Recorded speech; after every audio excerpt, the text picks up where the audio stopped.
That's good. I'd like to call this meeting to order, a regular meeting of the Plan Commission on Monday, October 9th at 6:30 p.m. in the Germantown Village Hall Boardroom, and also can be accessed via WebEx.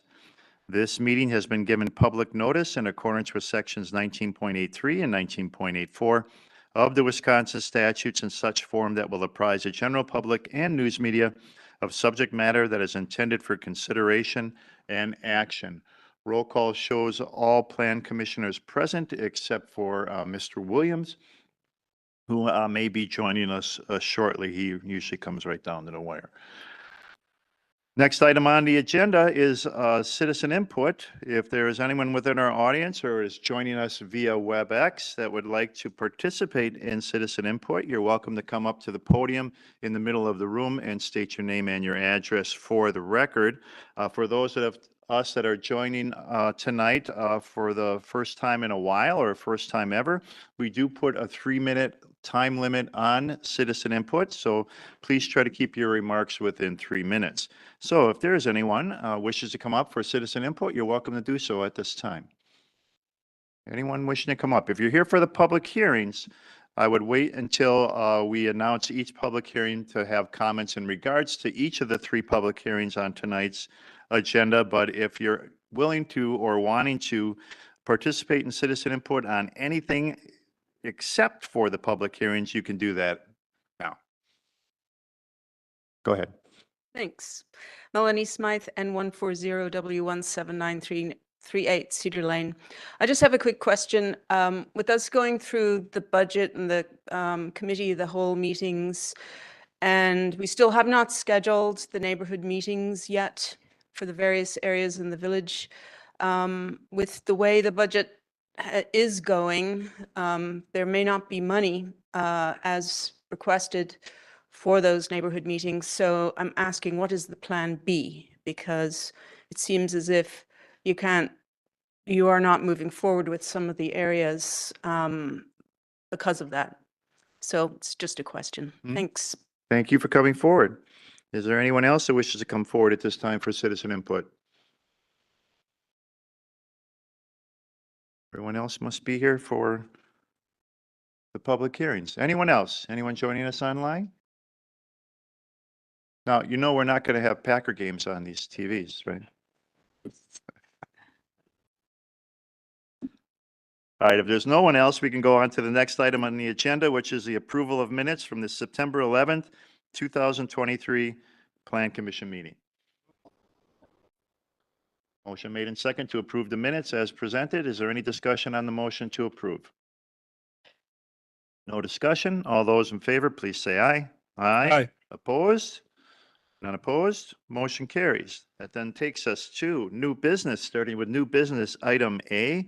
Mark Brooks, agent for Da Sparrow Room Tavern and Grill and Doctors LLC, property owners of West 201 North 10466 Appleton Avenue, application to amend conditional use permit number 13-2019 to allow expansion of the existing off-site parking area pursuant to section 17.28 subsection 3 subparagraph U and section 17.45 subparagraph 5 of the village zoning code that is on tonight's agenda for public hearing and action.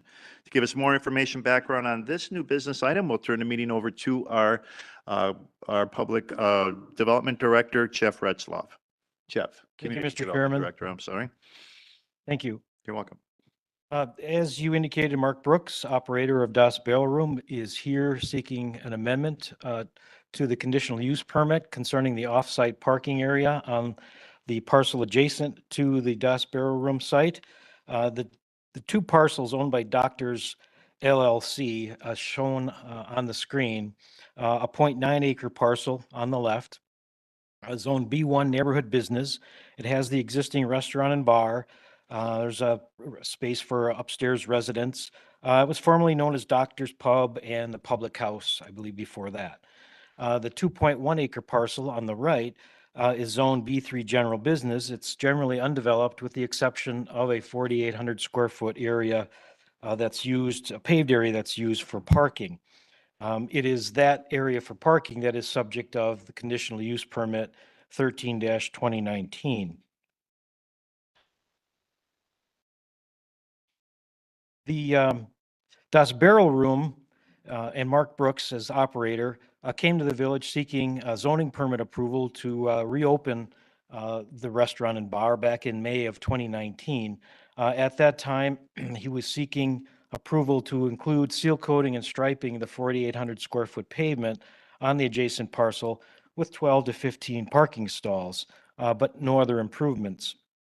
At that time, the village required one of two things: either combine the two parcels so the 4,800 square foot parking area is on the same property as the restaurant and bar, or apply for a conditional use permit that would allow a off-site parking area that's provided for under our zoning code. The owner did not want to combine the parcels at that time and proceeded to apply for and was subsequently granted a conditional use permit 13-2019 back in September of 2019 with 8 conditions. The condition 1 of the CUP allows the use of the 4,800 square foot paved parking area as is, subject to condition 2, which allows some general maintenance. That general maintenance includes seal coating and striping, effectively what the owner wanted to do or the operator wanted to do originally to spruce up, if you will, that paved parking area as part of the overall reopening of the restaurant and the bar. Condition 3 in the CUP allows for or provides for expansion of that off-site parking area, but with an amendment to the conditional use permit and site plan approval from the Plan Commission for that expanded parking area. Everything was going smoothly, so to speak, from 2019 through the spring of this year, when staff was alerted to a zoning code violation. The operator had brought in gravel and placed it, installed it, if you will, on the larger parcel to expand the off-site parking area. The aerial photo on the screen generally shows the conditions of the property before May of this year. And this photograph shows after the gravel was installed to create that expanded parking area on the property.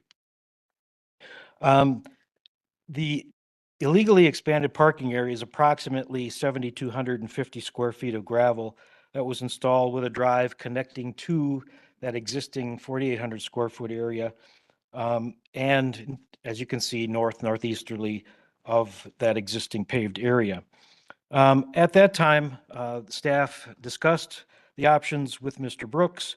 Mr. Brooks was very cooperative, and he was given the option of either removing the gravel and restoring the site to its pre-illegal gravel operation, or apply for an amendment to the conditional use permit, which is provided for in the permit, and run that through the process and see what happens. And then we would defer enforcement of the code violation until the outcome of that CUP amendment application, which is the process we're in today. A couple of photographs.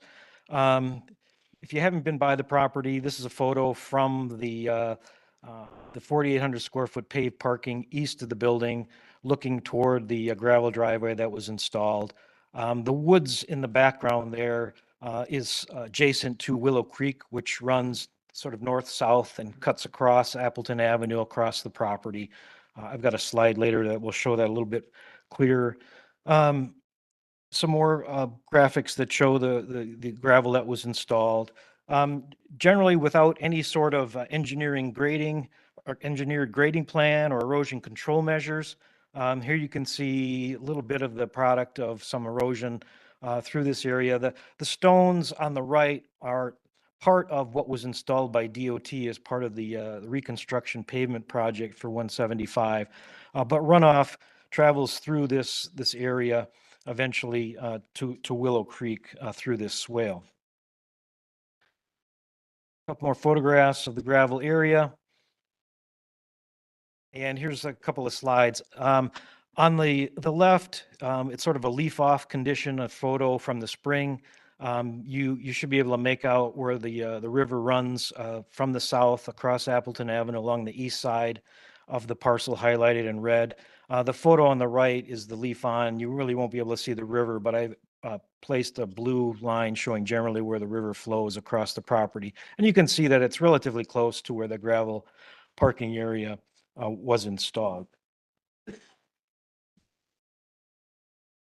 The proposal is effectively to allow the continued use of the existing gravel area and driveway, the approximately 7,250 square feet, allow a slight, even more expansion, approximately 2,500 square feet of additional gravel closer to the building, and finally to not require that area be paved. Right now, the zoning code requires off-street parking areas like this serving commercial patrons to be paved according to the development regulations of the village. The request here is to simply allow what's been installed to remain as is, allow a little bit more, and not require anything further as far as modifications to what's been installed on the property. This graphic generally shows in sequence the 4,800 square feet area highlighted in black close to the building. The area highlighted in red is the gravel area that's been installed, and the blue dashed box area is the additional gravel that's being requested as part of this CUP amendment. As indicated in the staff report, the parcels are located in the Lannon-Mequon Road corridor, the furthest northwesterly extent, if you will, along Appleton Avenue. And that's an area that generally allows for commercial uses. Staff does acknowledge the need for additional parking for this particular business. It's been very popular. I've tried to highlight it. I've taken a couple of photos from their website and circled that off-site parking area off in the distance there. You can see where the additional traffic or vehicles are parked as part of the business. So this and other firsthand information from my own observation on two occasions, there's definitely a need for parking. And as Mark Brooks would indicate, and maybe he will later this evening, parking sort of evolved on that expanded area because the 4,800 square foot area just isn't enough. And I think the desire was to not encourage people to park along Appleton Avenue and provide sort of a, let's call it a tacit approval of parking on the grass north of the off-site parking area for convenience and safety purposes. However, that doesn't explain or justify doing so without seeking the proper approvals through the conditional use permitting process. Another issue that I'm sure we're going to hear more about this evening, the popularity of the Das Barrel Room and the outdoor entertainment that seems to be a mainstay of their business model has resulted in increased sound levels, noise, if you will, affecting the surrounding neighborhood. Conditional use permit 13-2019 only applies to the off-site parking area, and it can't be used to address the noise issue. That's something that we've confirmed with the village attorney. The village's noise and nuisance regulations, and more specifically, the outdoor premise liquor licensing regulations of the village are, in staff's opinion, the more appropriate and applicable regulations to deal with and address the sound and the noise issue.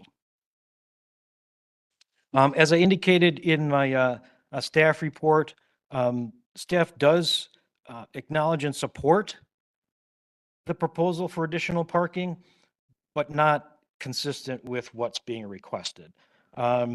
Frankly, any expanded parking area should include code compliant construction, stormwater management measures, particularly with regard to Willow Creek traversing the east side of the property in the manner that it does, which would include proper grading and erosion control measures, stormwater management, engineered plans, meeting appropriate setbacks and perimeter landscaping, and also pavement striping and signage. And finally, one of the conditions that's in the existing conditional use permit essentially says you can use the 4,800 square feet as is with minor revisions, but if you're going to add to it, then we need to reconstruct the whole shoot and match, including the 4,800 square feet. Start fresh, build an expanded parking area that's all code compliant, that's not hanging over the property line into the right of way for Appleton Avenue, provides for, as I mentioned, setbacks, perimeter landscaping, everything that we require of a new business.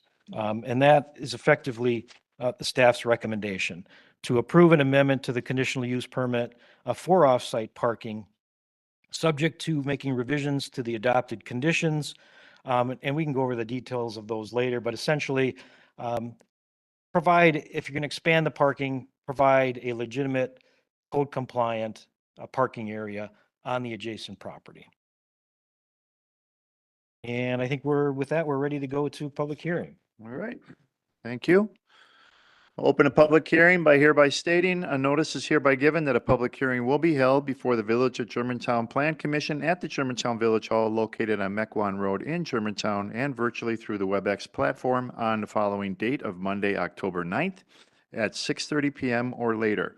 The purpose of said hearing is to hear any and all parties, their attorneys or agents for or against the following application filed by the applicant for an amendment to the conditional use permit number 13-2019, and that allows an expansion of the existing off-site parking area of the properties described below pursuant to section 17.28, subsection 3, subparagraph U, and section 17.45, subparagraph 5 of the Village Zoning Code. The applicant is Mark Brooks, agent for Das Barrel Room Tavern and Grill, and Doctors LLC, Julie Kind, property owner. The property is located at West 201 North 10466 Appleton Avenue. If there is anyone within our audience that would like to come forward and speak for or against the amendment to the conditional use permit, I would ask that you come to the podium in the center of the room and state your name and your address for the record. Is there anyone that wishes to come forward at this time to speak for or against the amendment to the conditional use permit?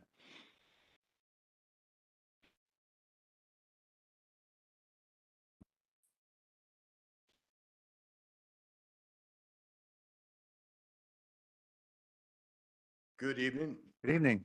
My name is Brian McCullough. I reside at 1418 Ravine Forest Drive in West Bend. Reason I'm here today is I am a musician here in the local community, and Mark, Das Barrel Room, has been a wonderful supporter of the live music industry. I can say that I've been on that stage many times. I volunteer on Thursday nights as part of their open jam night with the host band. I play there once a month with my band roughly. And I can say that Mark is very diligent about being conscious of his neighbors. The band never runs late. He makes sure we're off that stage by 10 o'clock every time. He's very much aware of the volume levels. And if he sees it's getting a little too loud, he's going to let you know. He's a very responsible bar owner. As far as the parking, I realize we can't really address the sound issue tonight, but the parking area is a welcome change. I've parked in that grass area before the gravel and since with the gravel. And I can tell you that on a rainy night, that gravel is a wonderful improvement. It's a relatively flat piece of land, so you're not really dealing much with runoff going in any direction of any consequence. I would recommend approval. Because he is a value and an asset to the neighborhood and the community. Okay, thank you for coming forward. Is there anyone else that wishes to come forward at this time to speak for or against the amendment to the conditional use permit?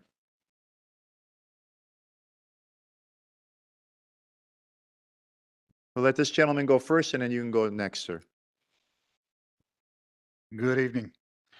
My name is Tom Steinbach, residing at W204 North 10609 Hilltop Drive, Germantown. We heard a great explanation from Mr. Retzloff tonight with regard to the history of this establishment. And I'm here to express my concern once more about what has evolved at this site When the first conditional use permit was issued, basically it was a bar, restaurant with indoor music, maybe some music on the deck, I'm not sure. Basically, it's evolved to an outdoor music venue. Thursdays, Fridays, Saturdays on a regular basis. This year it started up on April 14th and ran through the end of September. The gentleman that was just at the podium stated that Mark is a great bar operator and conscious of the residents around him. I will agree that he has been very diligent in stopping the music at 10 o'clock. However, I have a hard time understanding how he's controlling volume. The volume is excessive. It's been excessive for the past 2 years. We have made so many calls to the police department. They have made visits to the establishment. And I want to be very clear, I'm not against the bar and restaurant establishment there. I'm not against Mark. I wouldn't know him if I walked past him in Fleet Farm. I'm just looking for the continuance of the quality of life in Germantown that we were used to for the last 41 years where we reside. Okay, so I'm not allowed to have live music on my property that affects my neighbors. Why should Mr. Brooks have this on a weekly basis that affects myself a quarter mile away? You can tell by my gray hair, I grew up in the 60s, 70s, rock music. I'm a musician too. But I play my music when I want to, at my volume, so that it doesn't affect my neighbors. That's all I'm asking for. I hope you can understand that. I think all of you would have the same desire, right? So I know the answer is we're not addressing sound at this hearing. When do we address it? I've been here for 2 years asking, when do we address it? So please, let's not reward bad behavior with approval until we get these things ironed out. That's all I'm asking for. Thank you. Thank you for coming forward. Is there anyone else that wishes to come forward at this time to speak for or against the amendment to the conditional use permit? Yes, sir. My name is Peter Duman. I live on N100 W6500 Revere Lane in Germantown, and I frequent Das Barrel Room quite a bit. As far as the parking, which we're addressing tonight, the gravel that was put down is a real good idea. It keeps people off the street. We're not parking on the grass. It's level. It's kept up. If there becomes a hole in it, the holes are filled.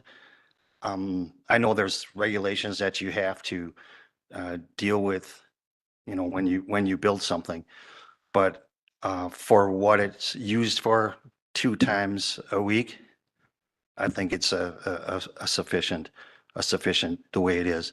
It could be a little bigger, but I don't think it needs to be some fancy asphalt driveway.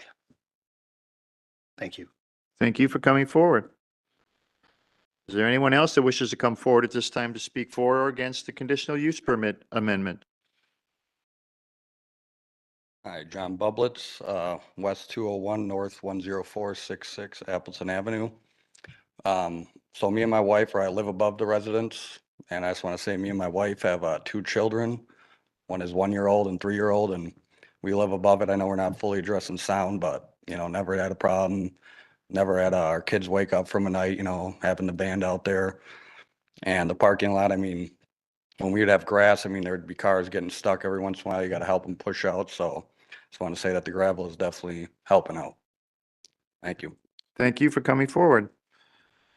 Is there anyone else that wishes to come forward at this time to speak for or against the amendment to the conditional use permit? And good evening. My name is Jack Daniels. I live on Beach Drive. It is his name. West 213, North 10252 Beach Drive. I built my house on Beach Drive 43 years ago. And during that time, I've seen a number of businesses go in and out of the property that Das Barrel Room now occupies. Typically, a business might go in and appear to be successful for a year, possibly two, then they would close it and the building would be vacant for God knows how long, sometimes years. Over the past 4 years, I've been a customer of Das Barrel Room and I've come to enjoy it very much. Mark has personally scolded me for parking parallel to Appleton Avenue when all the available spaces were filled. So I certainly welcomed the gravel so that I wouldn't have to park next to the road. It's much safer. The gravel provides for less mud at the end of the parking area where it was grassy during a rain and with the watershed. It quite often got very very muddy and full of ruts, and I have seen people get stuck down there. So the gravel enhancement is certainly welcome. In regards to the noise complaints, I personally have listened to it and enjoyed the music. I have never known the patrons to be overly loud and raucous. Mark has apparently done a good job of keeping things under control. I was just there this past week. Of course, the outdoor band was not performing, but there were people on the outside deck, and everybody was very well behaved and enjoying themselves. So I would speak in favor of this amendment. I think Mark deserves a little bit of latitude. I appreciate his being a businessman in the community. Thank you. Thank you for coming forward. Is there anyone else that wishes to come forward at this time to speak for or against the amendment to the conditional use permit? John Wiegert, N65W13600 Lily Creek. Good evening. My wife and I do patron many different establishments in the Germantown area. We also go to Das Barrel Room non-music nights, and we have found that the additional parking has been very necessary. So on the non-music days, such as Tuesday evenings when we tend to like to go. And then I also wanted to point out some of the other establishments that we've visited in Germantown where they also have a gravel. So I think some sorts of precedence has been set in regards to having some of the parking be gravel in even on Main Street, and the Bixenberg Tavern also has gravel. So thank you very much. I would be in favor of this. All right, thank you for coming forward. Is there anyone else that wishes to come forward at this time to speak for or against the amendment to the conditional use permit? Tamara Verabrook, North 100, West 14394 Sunburst Trail. And I just want to make the point that these small business owners that we've seen lose their businesses since 2020 is heartbreaking. And to try to sock somebody with, blacktopping, lining, and even this guy said the 4,800 square foot, redoing all that and starting from scratch is ridiculous. No business owner could afford that right now. I think the way the gravel is put in now, we were parking in the grass and it would become a big mud hole. So I don't know how that aesthetically is any different than having a nice, or how that would be worse than having a nice gravel area to park in. I don't think that putting financial burden on Mark and his business is going to help Germantown at all. So I'm definitely for the amendment as Mark requested. Okay, thank you for coming forward. Is there anyone else that wishes to come forward at this time to speak for or against the amendment to the conditional use permit?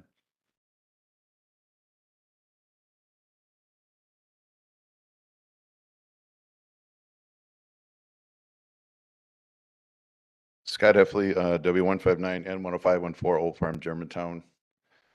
I don't live near the establishment. I have been to it. I was to the two establishments before them, before they came in. So I hear about noise, I hear about other things, but in the bottom line is that Mr. Brooks put in a gravel parking area without village approval. And people up there know, but most people here don't know. I'm the one coming here complaining, saying that the plan commission's too hard on business owners, okay? I've done that many, many times, but you have to follow the rules. You just can't do what you want to do and expect no one to notice and be okay with it. I mean, that's part of running a business. There is a cost.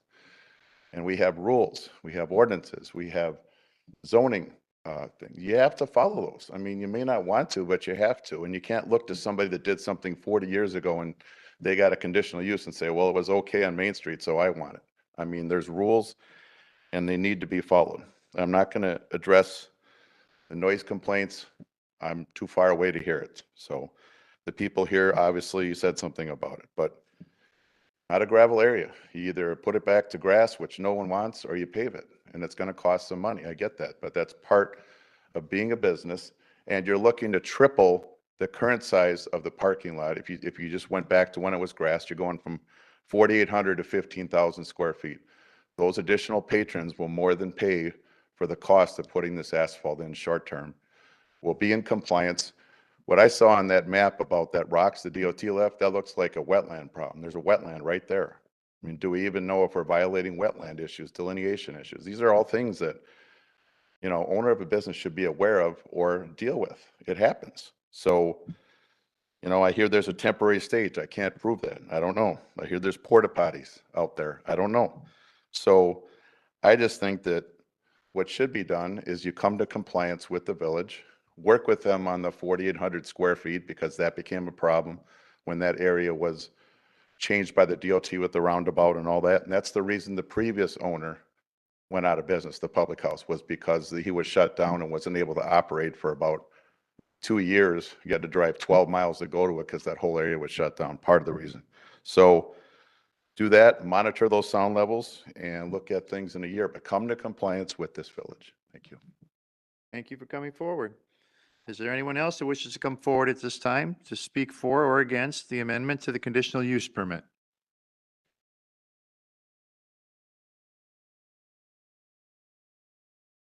Hi. My name is Jason Jaguar. I live in W202 and 10462 Appleton Avenue. A few questions I wrote down is extending that parking lot and all them other people that are there, doesn't it exceed the limit of people you can have inside the bar? You can make an argument that they're not all inside in one time in the summer, but what happens in the winter? And there is no off parking on 175. It's only 2 lanes. So I don't understand that argument at all. But my concerns are the frequent construction codes being ignored by Mark at Das Barrel Room. He has knowingly chosen to disregard the fact that the work he is doing or having done requires permits and approval from the village. And this is not his only violations. There's several that he's been gigged on prior to this. He hopes he can fly under the radar, again, with total disregard for the codes and ordinances set forth by the village. He doesn't ask for permission because he doesn't want to be told no.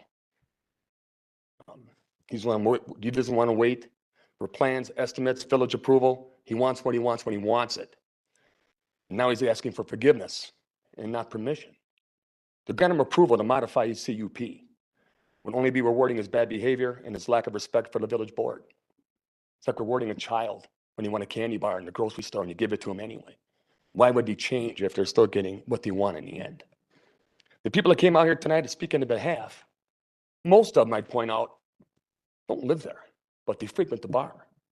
They're there for a good time and don't got to deal with the fallout from all the additional noise that would come from this modification.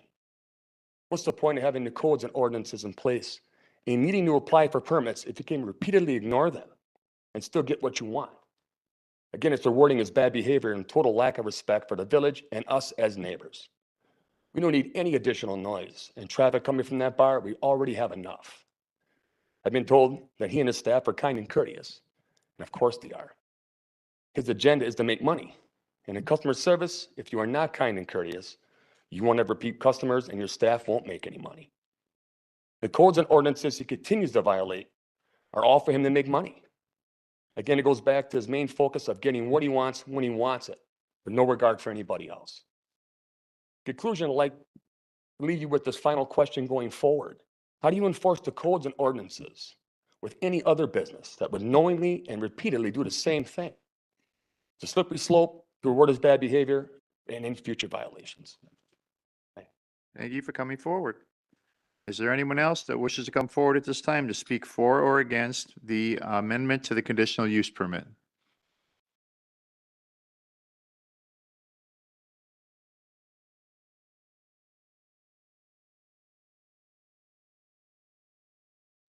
Good evening. My name is Jan Miller, W151N10297, Windsong Circle West. I am a village trustee. This is in my territory, the Das Barrel Room. I have not been inside, I will tell you that. But I will tell you that I have visited and observed what goes on in the evening. I spent a half hour in my car across the street in the whatever gas station that is, Amoco or whatever. BP. Oh, BP, thank you. So the issue tonight, I have gotten complaints on noise. True enough. Sound does carry.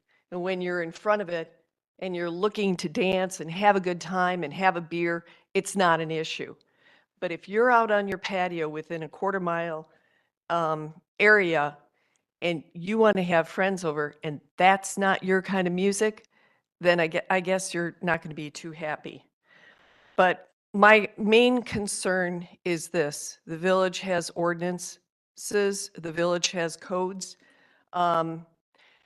This engineering department memorandum in your packet on page 17 of 75 clearly states that the existing site surveys needs to be stamped by a registered land surveyor. So let's clean up these applications before they even come to the board. The site grading erosion control plans must be prepared by a registered engineer. I didn't see that. Over 5,000 square feet of the impervious surface, gravel counts as impervious, but it was put in illegally, is added a green infrastructure plan meeting and the requirements of MMSD. Chapter 13 is required. So the parking lot that is in question is illegal. Jeff Rutzloff, our community development director, has stated that. So I think for everyone's safety and keeping the village code intact and keeping things fair, I think we need to uphold our own ordinances. And it's a safety issue.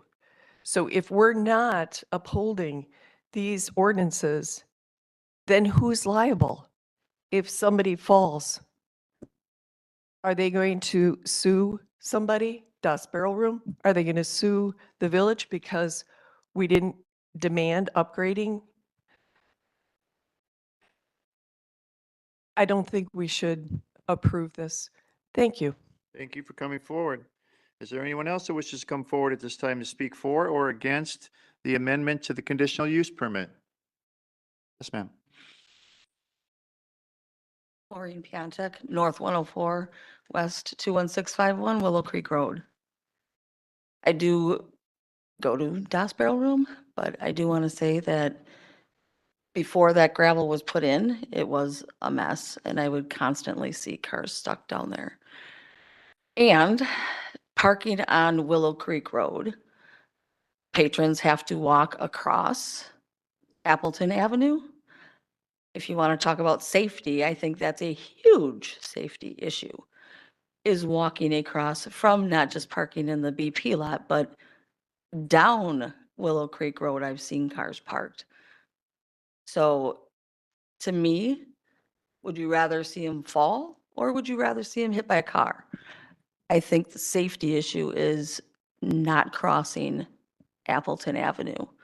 And I won't talk touch on the noise because that's not part of this meeting, but that's all I have to say. All right, thank you for coming forward. Is there anyone else that wishes to come forward at this time to speak for or against the amendment to the conditional use permit? Anyone else? Anyone online? Yes, me, please. Go ahead. Yes, my name is Jolene Pieper. I'm a trustee in this village. I'm actually a trustee in the district where Das Barrel is. As trustee Miller had stated, she is not the trustee for that district, and she received complaints, which is odd because I've not received one complaint for Das Barrel Room. So you'd think they'd call their trustee in their district and not a trustee outside of their district.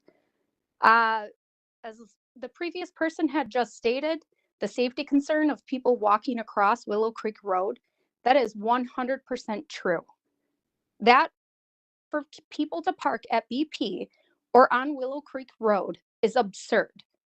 I have spoken with the owner myself several times, and he has gone out of his way and spent his money to make it safe for patrons to park there and not get stuck. He's trying to improve his business. He is not trying to make it worse. I have been to Das Barrel Room, not inside, but outside, at least a dozen times in the last 6 months. When I am there, I don't hear any noise from inside, and I have purposely been there at 9 o'clock, 10 o'clock to see if there is noise, one, two, what the parking situation looks like. I've never spotted a problem during any time that I have stopped there. But what I have witnessed is his neighbor across the street who complains about the noise. His house is lit up like a Christmas tree every time. But he says he can't sleep because of the noise. When one, there is no noise, and two, why are all your lights on if you're trying to sleep? Also, I did see that he has multiple cars parked in the grass, which is also against city ordinances. So we can't really be hypocritical when you're coming after Das Barrel and you're not following the rules yourself. I think that this should be passed. Das Barrel has my full support on this. I have witnessed it all myself. I've seen all the phone calls to the police, which the majority of them were before the time that the noise ordinance even starts. He has 100% my full support, and I would like to ask the Planning Commission to allow the conditional use permit. He's trying to improve his business, and this message is going to send a message to all the other small businesses in Germantown, whether we are for them or against them. Are we working with them to try to improve the businesses here, or are we working against them? That's all. Thank you for coming forward. Is there anyone else that wishes to come forward at this time to speak for or against the amendment to the conditional use permit? Anyone else wishing to come forward to speak for or against? Yes, sir.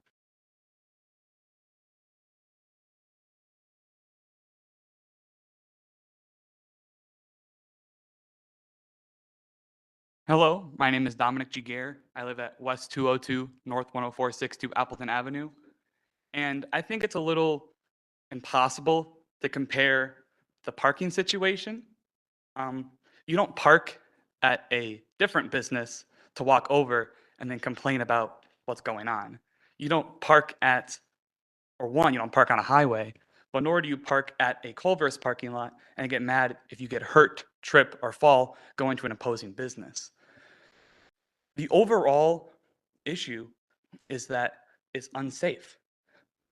More parking is unsafe as well. You have people crowded in a small area with not enough restroom, not enough area to support people, not enough fire safety, and again, on an area, a wetland, which has possibility to not even work out at all. So you're also targeting other people who want to have a quality of life, saying that they're doing this and they're doing that without knowing the full story and or living over there. So I think it's a little bit impolite to target other people who just want to have a peaceful living. Thank you. I am not in support of this. Thank you for coming forward. Is there anyone else that wishes to come forward at this time to speak for or against the amendment to the conditional use permit?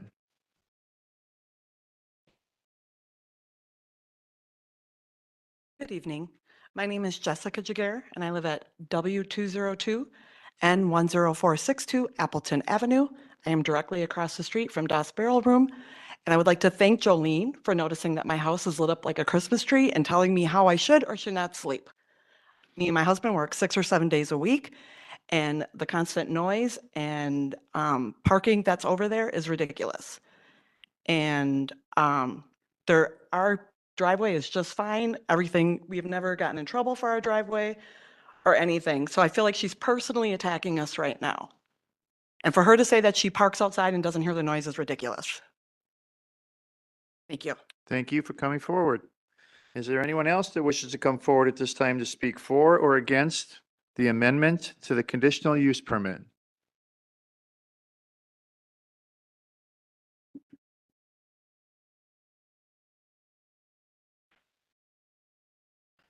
My name is Mark Brooks. I'm the owner of Das Barrel Room. Address N52 W14018 Aberdeen Drive in Menominee Falls. Just want to make a couple points clear. We have not had multiple violations. We had one other one that's being addressed right now, so it's not an ongoing thing. The gravel was put in to enhance the parking so people weren't getting stuck in the grass, which they probably shouldn't have been down there anyway, but we're doing it for a safety factor. But the main thing I want to talk about is parking spots and stalls. We have 36 parking stalls between both lots, the north lot and the east lot, 36 total, 22 in one, 14 in the other. On any given night, like this last Friday, we had 12 employees there, okay? Plus 2 tenants that are upstairs. That's 14 stalls. That takes care of one whole parking lot, just our employees and the tenants. So that leaves us with 22 spots. Musicians come to play on those nights. 5 members in a band, 4, 3, even 1. Now we're down to 20, 18 spots. A need for additional parking. I know it hasn't been there for other bars, but it's definitely there for our bar. We need that additional parking. And to do it without a financial burden on us, that's huge. We don't own it, we lease the property. So being on a lease and talking about the thousands and thousands of dollars that we're gonna need to put in to make it paved, we're asking for the gravel. We'll adhere to whatever stormwater runoff, erosion control, we'll look at all that. But we're asking you to please support us with the gravel driveway as we need that to continue our business there. The owner of the property will not put in a financial, because it's no financial help to them. They are, if we leave there, who knows if they're ever going to need that parking. So they're not going to do it. It's too much of a financial burden on our end. I ask you to approve our gravel parking lot, and I'll be here for questions as you guys complete. Thank you. Thank you for coming forward. Is there anyone else at this time that wishes to come forward to speak for or against the amendment to the conditional use permit? Anyone else?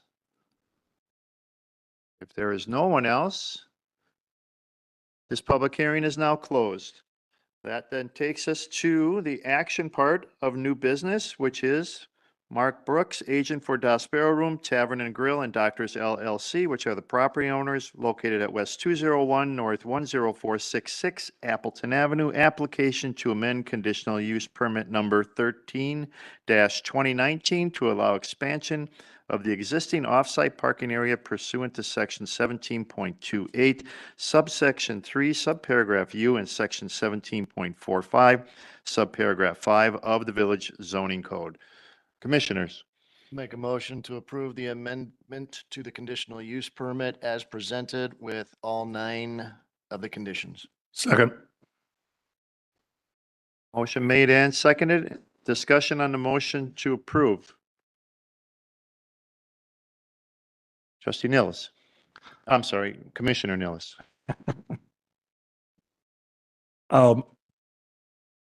Just to clarify, this recommendation as written does require paving that gravel area, correct?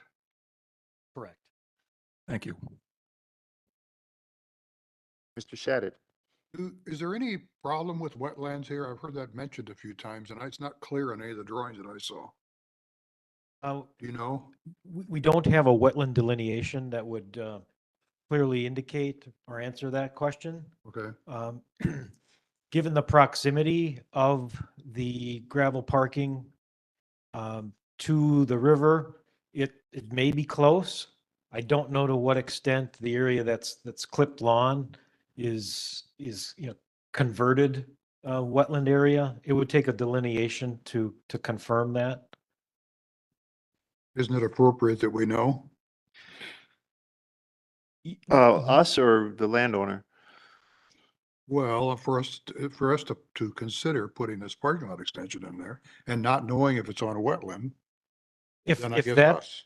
let me just take a step back and explain. Okay. In discussing the course of action with Mr. Brooks, it was decided that he would file the CUP amendment first to see what the direction was before he invested a lot of money into the collection of data, excuse me, and the preparation of plans, if that is ultimately what is required by the Plan Commission. At this point, if you were to approve the staff recommendation as is, then Mr. Brooks would have to proceed with delineation, engineered plans, full construction drawings, that sort of thing.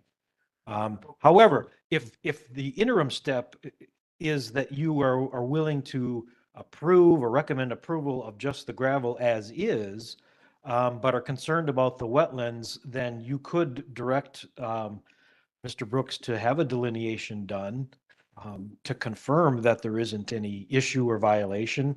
He committed to making some stormwater management improvements that might be necessary. So there's some interim steps that we could take.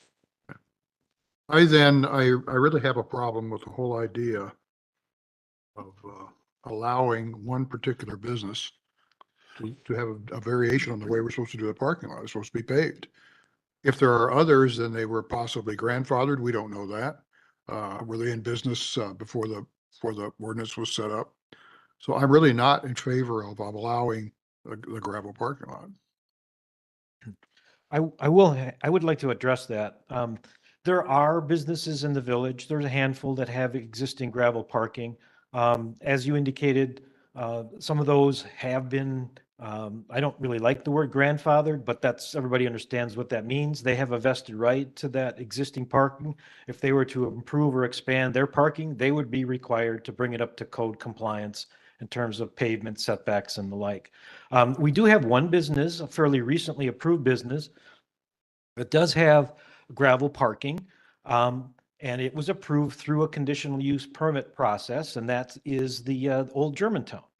At that point, it was discussed, this is a business that's intended to provide, sort of this go back in time, teaching moment kind of thing, educate how sausage is made and with the old family recipes, and have a kitchen, and what sort of evolved into a pizza is real popular out there. But at the time it was discussed, do we require this business that's set back into the rural area in a farming environment? That was the intention, to pave their parking, and it wasn't a requirement at that time. So yes, there are businesses out there with gravel parking. Excuse me. Okay. Further discussion on a motion to approve. Mr. Leshevsky. There's two questions. I know we're not talking about noise, but I was confused because I think it is somewhat germane. Is there an outside venue there for musicians or music? Mm-hmm. Okay, so it's because I heard a lot of it being inside. Okay, but based on what we have in front of us, what's on the table, does that require some level of elimination of their existing parking lot? I think it's on the north because it's too close to Appleton Avenue. It's out of conformance. The parking lot itself is like to the south. Which parking? I thought there was one along Appleton Avenue. It says in here, it's like, it's closer than 5 feet to Appleton Avenue? yes. There's no berm, no landscaping. Is that it right there with the rocks? Yes, this drawing shows, you can see the thick red boundary around both parcels is approximately along the property line. And there's 3 to 4 feet of both parking lots on the north or west, if you will, and on the east side of the building that are effectively in portions of the right of way. So do people park there today along that red strip, like nose to nose, or they just pull in from Appleton Avenue and park facing that gravel lot? I mean, when they're parking on, Yes. along Appleton Avenue? Yes. Um, They're not just parking on towards Appleton maybe- Avenue. Some are. Oh, they are? Well, as you can see in the photo, the marked stalls are on the side opposite from the road, Right. Appleton Avenue. So Right. they're not parking facing and leaning and encroaching over the property line into the Appleton Avenue right away. They're on the opposite side of that parking area. But there may be occasions when there's no other stalls available, maybe parking parallel along there. Got it. So with this, they're either gonna have to remove part of that asphalt or put a berm there or landscaping or something. So they're not abutting Appleton Avenue. That would be what the the- recommendation is as written? Mm-hmm. Yeah, that would be the code compliance. That cures this issue that we have. It's hard to tell because that red line goes over, it looks like the asphalt runs right up to Appleton Avenue. So there's a little grass area there. Okay. There's a little grass area in there, but that too is in the right of way. Got it. Further discussion? Trustee Baum. So 2 months ago, we had another bar come through here and this was a similar condition. They have a gravel driveway and with their expansion or remodeling, we made them pave their driveway. So from my standpoint, that is the standard we have established. We're following the zoning code. If you want to put in a parking lot, it's got to be paved. Because you did it without a permit, that seems to be the biggest problem for the village right now. Not that you want to put the parking lot in. I think we're all in favor of you putting the parking lot in. It's just got to be done right per code. As far as the cost being a burden, unless we want to open up our books to show that we can't afford this, I don't even want to go down that road. The expansion that's happened on this business since it originally came through in 19. Yes. With every one of those expansions, you should have had more parking with all that work, but it never got done. At the time you did the expansion, you should have been putting on parking. So it was incremental to all the additional work you're doing. So, I'm in favor of you having the parking lot, but it needs to be put in as asphalt, as our code requires. Mark, do you want to share those figures that you and I discussed at one point? That's something you're willing to share? Sure. The cost estimates that you had put together. I believe you had one for a paved. A paved, just what you see there, what I have proposed on my application. It's around $50,000 and that doesn't include any of the site approvals or the erosion or anything from there. And it's a leased property. I don't own it. I don't even have a part of that property. I'm doing it. It would be just next door. And if that comes to that point, I would probably not pave it. So. And when you say expansion, trustee, Yes. what do you mean by my expansion? I remember when this came before Plan Commission, when you took over in 19, the effort was to put the porch on the back of the building. Somebody put that porch There's on. a deck, yeah. There was a deck that was put on or expanded. Yeah, he's Mark has since improved it expanded the deck also. and That's improved it. true. Because it wasn't that big when, It was just a platform. yeah, when it came before us, so, There weren't railings on it at one time. yeah. Um, There was railings when I got it. There were? Yep. Yeah, we must have It was fully took the enclosed. All I previous did, owner to force him to put railings on because there was a time where there weren't any and he had an event without the railings as well. But if you got it with the railings, yeah, then it had railings. It just had 10 feet over is all it was, but that's an expansion. I understand the bigger issue for you is I'm gonna spend all this money and this person could pull my lease and now I've just spent 50 grand for nothing. A lot more than 50 grand by the time Well, it's done yeah, with everything. with all the, I'm just giving the number that you stated. I understand that and it's a risk, but something else has to be done. We gotta follow our ordinances. We can't just let people do what they want to do when they want to do it. And especially when we just told somebody else to do the same thing. I get it, but if I pull it out, say go back, put it back the way it was, now you're gonna have people parking in Appleton, you have people parking Willow Creek. And I know that's not, I'm just letting you know that that should be part of the conversation, because if I pull all it out, put it back the way it was, that's why it's there, because it was a problem to begin with. So it's gonna be even a bigger problem, and we'll be back here for other reasons, so. That's, No, and you and I talked about that, and it's a path we don't want to go down.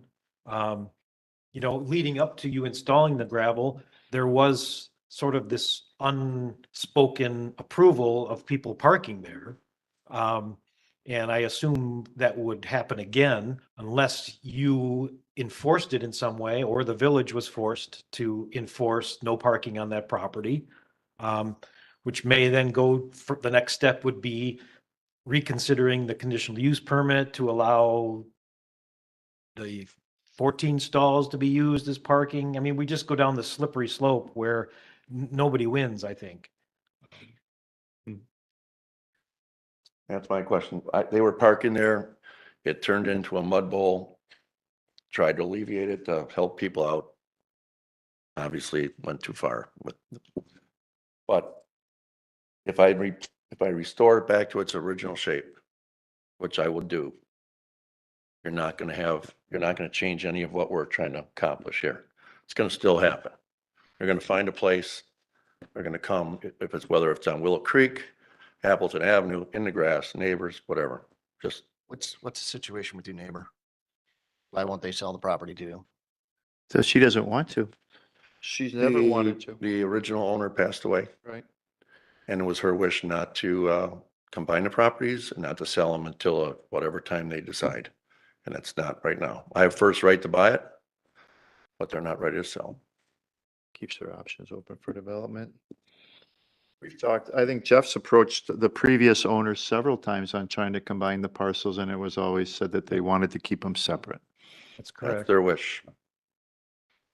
And as I mentioned at the beginning, both properties are granted, they're at the western edge of the Lannon-Mequon corridor, which is an area within which we encourage and allow these sorts of uses. So arguably that 2-acre piece is available for development, commercial development, possibly. So I can understand the owner's desire at this point, or in the past. Right. They will not want a paved driveway or parking lot. For one, it's going to hinder them on selling it. That'll all be tore up. It'll hinder me on the cost if I'm out of there in 2 years or whenever they wanted to sell it. So it's just it's a catch-22. And I'm just saying that people are still going to find a place to park. It's just, where are they going to park? Because it will be put back the way it was. And it was still that way before, so. Is there a compromise? Well, it's a matter of following our codes, number one, but how do we? Right, I mean, yes, that's a sticky point, isn't it? Stuck in the mud, if you will. You know, when I first arrived here many years ago, there was a similar issue down on County Line Road with the Cousin Sub operation. There was a big red barn on the adjoining property, and people were parking on the barn property to walk over and visit Cousin Sub. And it came down to an enforcement issue. The village was apparently issuing tickets for illegal parking, and trying to, I believe, issue tickets to the Cousins operator as well, who in turn said, no, why are you ticketing me? I'm not the one illegally parking. You know, and they got embroiled in this sort of roundabout thing. I think that's eventually evolved into a lawsuit between the village and the Cousins operator. But ultimately, the end was somebody bought the property and they Expanded the parking lot. expanded the parking lot and paved it. landscaped it, and in a spot where we wanted permanent, code compliant, commercial construction. Okay, I'm gonna play devil's advocate for a moment here. She sells her property, somebody else develops it, you're not allowed to park on it. What happens then? They find a way to, people are resourceful. They're very resourceful. He gets first right of refusal. And they can't sell unless it was crazy money where I wouldn't want to buy it. but- And they sold it for crazy money. Right. And I would, somebody else is gonna develop it.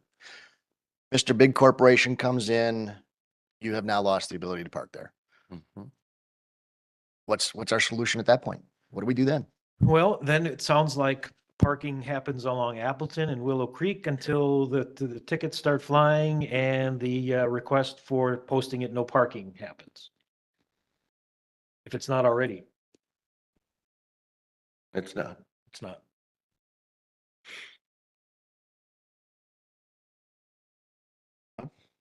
Yeah, I How don't many know. cars does the gravel lot hold when it's full? When it's full, I think it'll hold about 30. And then to the, I don't know, is that Let me show north? you here. This is where it's at now. I'm proposing 2,400. this would hold about.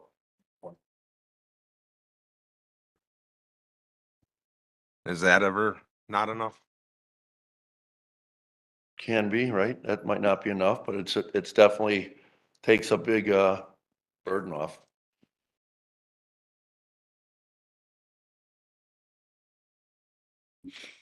And when you talk about that, like I said before, I know a gentleman said, you have a lot of people outside. What about in the winter? This picture, I have 18 stalls. Maybe back in the day when bars were there, people drove as families there, everything. Everyone comes by himself in a car now. That's 18 people. 18 people just fills my bar. Nothing in the dining room, nothing on any other tables, nothing. So there's not a lot of people in there. Someone had the fire chief come in during one of our busy nights, checking occupancy. And he came up with the police when I was there and he said, I have zero concerns. His exact words. And parking lot looked full, but inside it's not. So is that whole rectangle of asphalt that exists already that shares the property line, that's 4,800 square feet? From here, the property line is about right where we're lining. So you got about 2 spots here and that's all. I'll show that diagram, Jeff. He had it marked out with the square footage. There. Look at this. I don't think this is correct, but we come right off the asphalt. There's no bump out here. Get that picture back, but just comes right off of here, straight line cuts around. Yeah, the numbers are just rough estimates. Yeah. So Further discussion on the motion to approve. Trustee Baum. All I keep seeing is problem after problem. Jeff, if you go back to the aerial, the double aerial that you had, that one's good enough. What is our setback from wetlands? 25 feet. minimum. And based on the vegetation that you can see in the right-hand picture, that triangle looks like it's all wetlands. And your gravel driveway is running right up to those wetlands. So, I know what he's saying. There's in here. yeah. You got riprap in there. Yeah, there is, but when you look at it, I think we're gonna have a problem with that as well. I mean, it's close. There's no question. It's relatively close. Permeable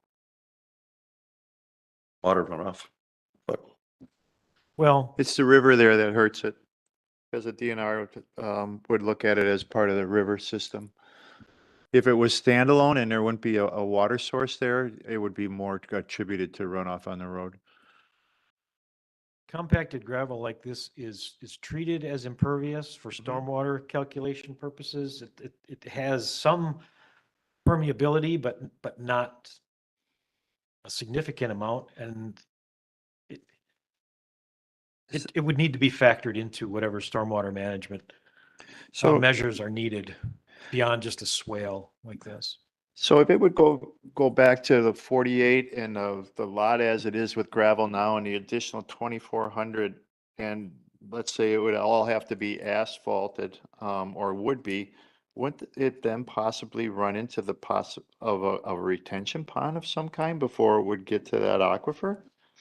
Not that there could be that distinct possibility, right? It's possible, yeah. Right, that then becomes even more so, if it's 50,000 to pave it, you're looking at easily 50,000 just to put in any retention pond and move dirt and the type of soils that need to go in there and the piping that needs to go to it and, everything else. I'd be curious to know if when, Appleton Avenue was approved and the roundabout was put in, if there was any delineation done by the state in that area. I would imagine they would have done something, being that there was a river there, You know, or a creek, whatever you want to call it. We can reach out and see what's available.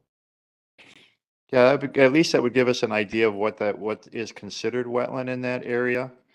And again, to go through a delineation, do you have off the top of your head what that could range, Jeff? Is it like 35 to 7,000 or around there? Including the surveying that's required of any boundary of wetlands that are found, it could be for a site of this size in the $7,000 to $15,000 Okay. range. All right, comment. trustee Baum? You know, in trying to find a compromise, the only thing we can do is adhere to the code. So our compromise has to be code compliant, which is what we've been talking about this whole time. We don't have the ability to say, no, you can leave it here. Village board can. Village board can, or does it have to go to? I believe that you do, through the conditional use permitting process for off-site parking, you can modify the minimum requirement. Like we did with, Old Germantown. Okay. This is my the mind. special permitting process to do that. 2,400 though, it's too much. Now, you may very well say, yeah, the gravel's the best option. It's more temporary than pavement. In case the property is sold, it happens to have probably less cost, but only if we protect Willow Creek with, proper grading and stormwater management. That alone could cost a significant amount. It's unknown. But if that's what we're talking about, then that should be the minimum standard. And I've never been there, but would it be a possibility? Would it be any more cost effective or keep it on your property to duplicate the 4,800 square foot rectangle to the east?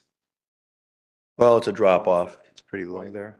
a pretty good drop off down to the lower level. So it'd be I was just looking at it like how you. take away this loop here. Yeah, and get 30 more stalls, but moving, say, into your backyard, to have a center bank of stalls Right. and then Second, farther north.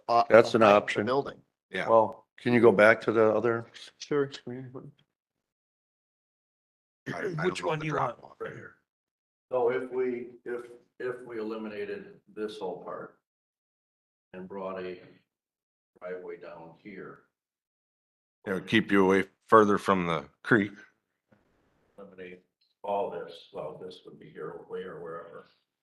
So if we eliminated all this, which is by the creek, still made the gravel and come down off of here with a ramp. What's the problem at the top of the screen? Behind your building? This, Yes, up there. at the garage, Yeah. parking to here, there's not much. I mean, He doesn't own the property. Doesn't own any property. I don't think so. You don't own, Mr. Brooks, you don't own any of the property? No. You just lease the building and you lease the land. I thought you owned the bar. Sorry. no, I don't know. You lease, so, I'm leasing this and I'm able to use this by the conditional use permit. I'm leasing the whole thing. If I own that, it'd be a little different story. These are two lots we're talking about combining. the family doesn't want to I sell. thought you owned the bar. Does the family own it all? Yes, they own both. There used to be a the lady had owned it for years, and now, as she had informed us, she has passed on, and the family has ownership of the property and wishes to keep it not only separate, but not for sale. Either one, correct. They're keeping their options open.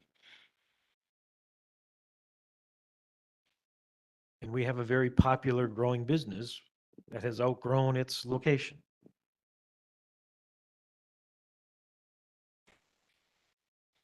Further discussion on the motion to approve.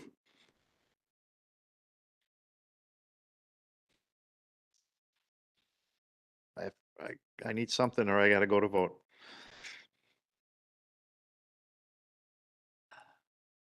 I'll throw it out there. Make a motion to amend? I'll make a motion to amend, which condition has it being asphalt? Let me get to that. Condition number 4, expansion of the off-site parking area east of the restaurant bar will require plan commission approval of site grading and erosion control and stormwater management plans, compliance with applicable zoning code and development requirements, including all setback, pavement, stormwater management, landscaping, and buffer requirements of the village, and C, reconstruction and or other modifications necessary to make the off-site parking area compliant with all setback, landscaping, and other applicable zoning code requirements in effect. So if you're looking to, All I want to do is eliminate the pavement, eliminate the asphalt. And keep the rest? then, Let's start there. then under sub B, 4B, you might Yes. want to say excluding the requirement for pavement. Okay, I will make, my amendment to the motion is to modify 4B and eliminate the requirement for pavement only. Motion made to amend and I need a second. Second. Motion made and seconded, discussion. So Wait, I want to go to Director Retzloff first. He had his hand raised. You know, just eliminating the requirement for pavement just scratches the surface, in a manner of speaking, because there's the engineering requirement, Yeah. the stormwater. I mean, it's kind of a, I don't want to say it's an all or nothing, but if you start dismantling the car, it may not run ever. So if we have blown into a river and started paving over it and started pushing dirt into it, oh well. No, not. No, not all well, because it's, So if the pavement is part of the bigger ticket problem, maybe if everything else was compliant, we could be a little more accommodating, but with all these items being in violation, we're right up to the wetlands where we didn't get any drawings done. We don't know where this is at. We don't have civil instruments. We're not sure. We don't have a landscaping plan. We're missing all of this stuff. So if I can tick off maybe one at a time, we might get to someplace where we draw the line. Give them a long shot versus no shot. Right. So I may make 12 more amendments, but I don't know where to stop because I don't know.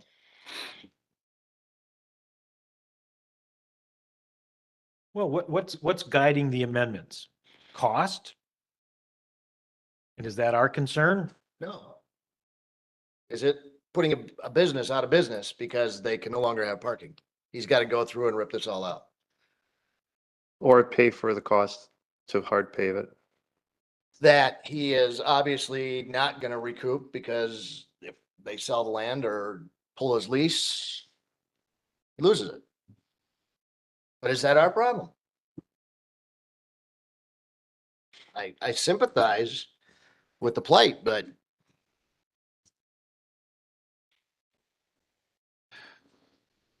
What if we amend it with that other driveway? That gets, that takes the wetlands out of play, because it ends right where the pavement is there. You have to tear it up.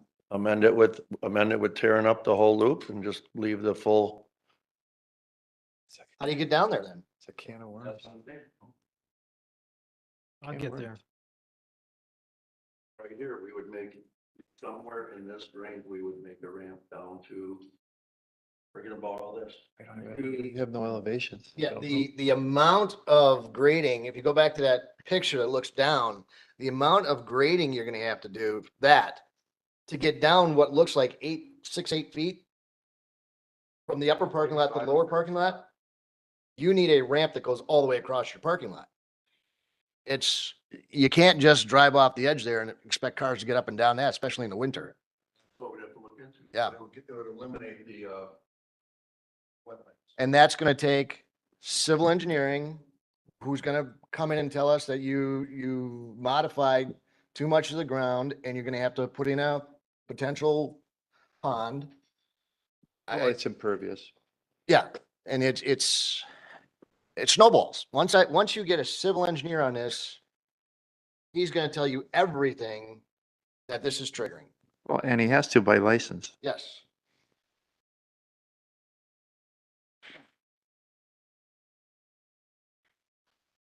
And if I had a grading plan, I think maybe we could give some advice on that, but I don't have anything to work with to make some suggestions.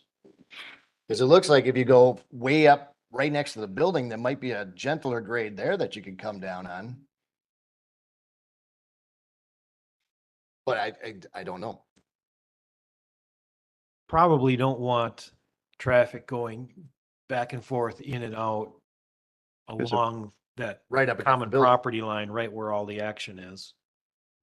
Plus that's kind of where the deck dumps off. Yeah. As you can see in that picture. It's tough, man. This is a tough one.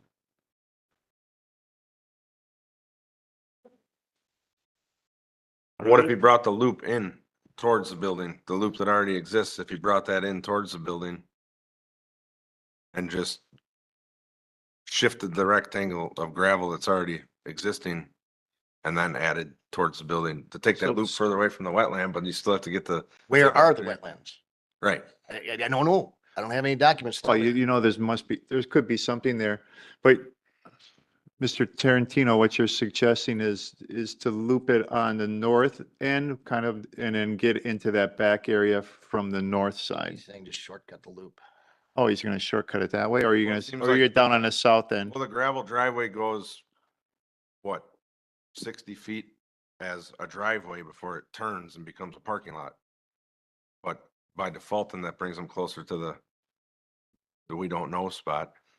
I think they probably went that direction because it allows for the grade and for you to accommodate the grade to get into that back area. So the person that did that for them, at least had some idea that they would have to slope it slightly in order to make up that height difference.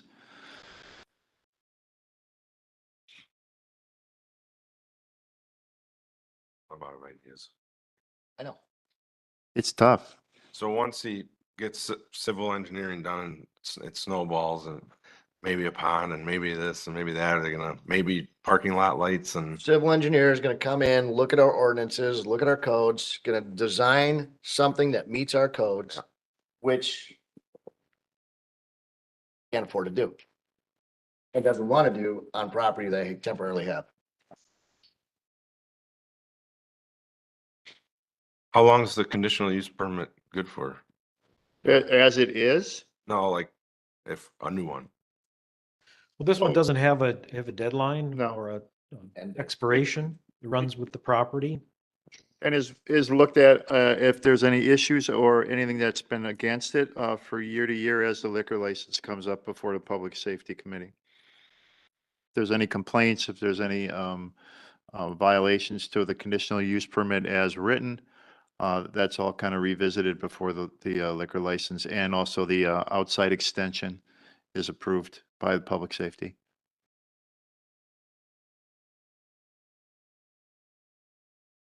So right now we have a motion on the floor and an amendment. The amendment is again? To omit the asphalt. To omit the asphalt. Is there any further discussion on the motion to amend? No further discussion? All those in favor of the amendment, please say aye. Aye. Aye. Opposed? No. Opposed, raise your hands. Motion fails. You failed your own motion. Yeah. Problem. I'm not backing anything, but I'm trying to see who will back what. Good. When we looked at Old Germantown and the reason for that impervious drive, it was more in a line of what the business was and not in what the property was, correct? It was, It was in keeping with the character of what it is, yes, what's that out was, there. that was the intention. Yeah, it's a farm. Farms have gravel roads. Farms have gravel parking areas. You know, we went to an extent. We did require, and subsequently it was installed, lighting of the parking. Yeah. Parking. Okay. And what we're saying now is as the gravel exists and any enhancements or changes to it will demand paving. And right now, the application is requesting the additional 2,400 square feet as adding. Yes. Being that adds more gravel, is there any way to just deal with what we have existing? And somehow keep it within DNR regulations, setbacks, It's, runoff? again, it's hard to tell with regard to the wetlands. When you look at this graphic and you look at the far southeast corner, you can see vegetation in a pattern that's sort of wrapped around where the river comes through underneath Appleton Avenue. It just looks like that's very well could be all wetland area. Mhm. But we don't know. It's hard to work with what we currently have and try and make it fit the existing regulations. If we would have known in advance, we could have required the delineation, knew where the boundaries were that we needed to stay away from, and gave some guidance at that point. Right, and the struggle of the plan commission is that we are to hold to the ordinances or within a conditional use, work with what the boundaries are as the ordinances allow or describe. So we're looking for a way to work with the business, but at the same time, we're beholden to the ordinance. I believe, yes. Struggle. Yes.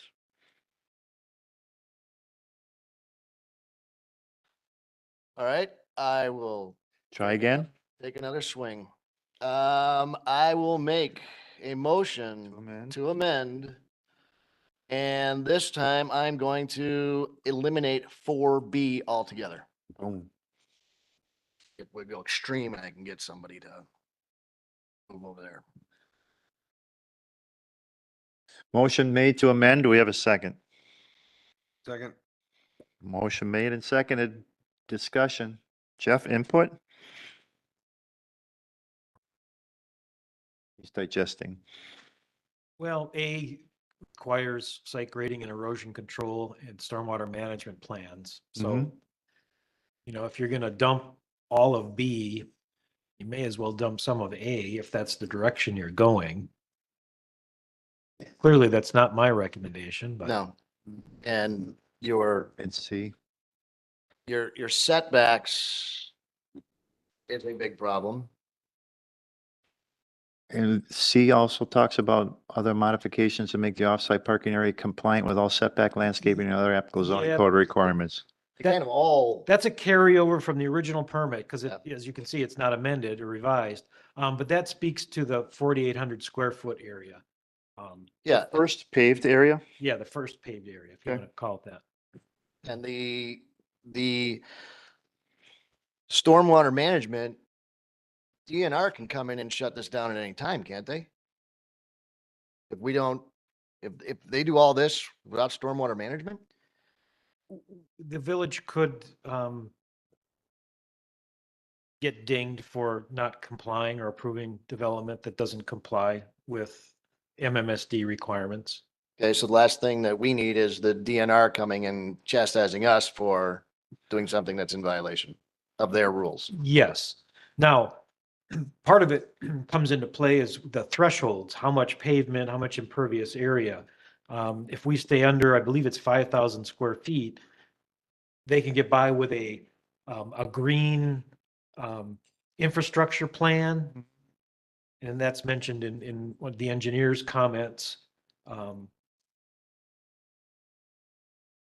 again, that would require somebody to do an analysis of what's Yeah. out there and. I got it. I've seen impervious driveways that have had a kind of a foundation and then they put bricks in the driveway portion where the grass and whatever can grow through, but it still gives a hard enough surface to drive on or get to another level. Yeah. And they usually put it in between, not so much in the parking areas, but to get to the parking areas. Right, and we just recently, in the last few months, we did approve some changes to to our codes pertaining to green infrastructure that allows those sorts of alternatives to be proposed and employed, but they are expensive. Yeah. So we have an opportunity, but it's more expensive than the original.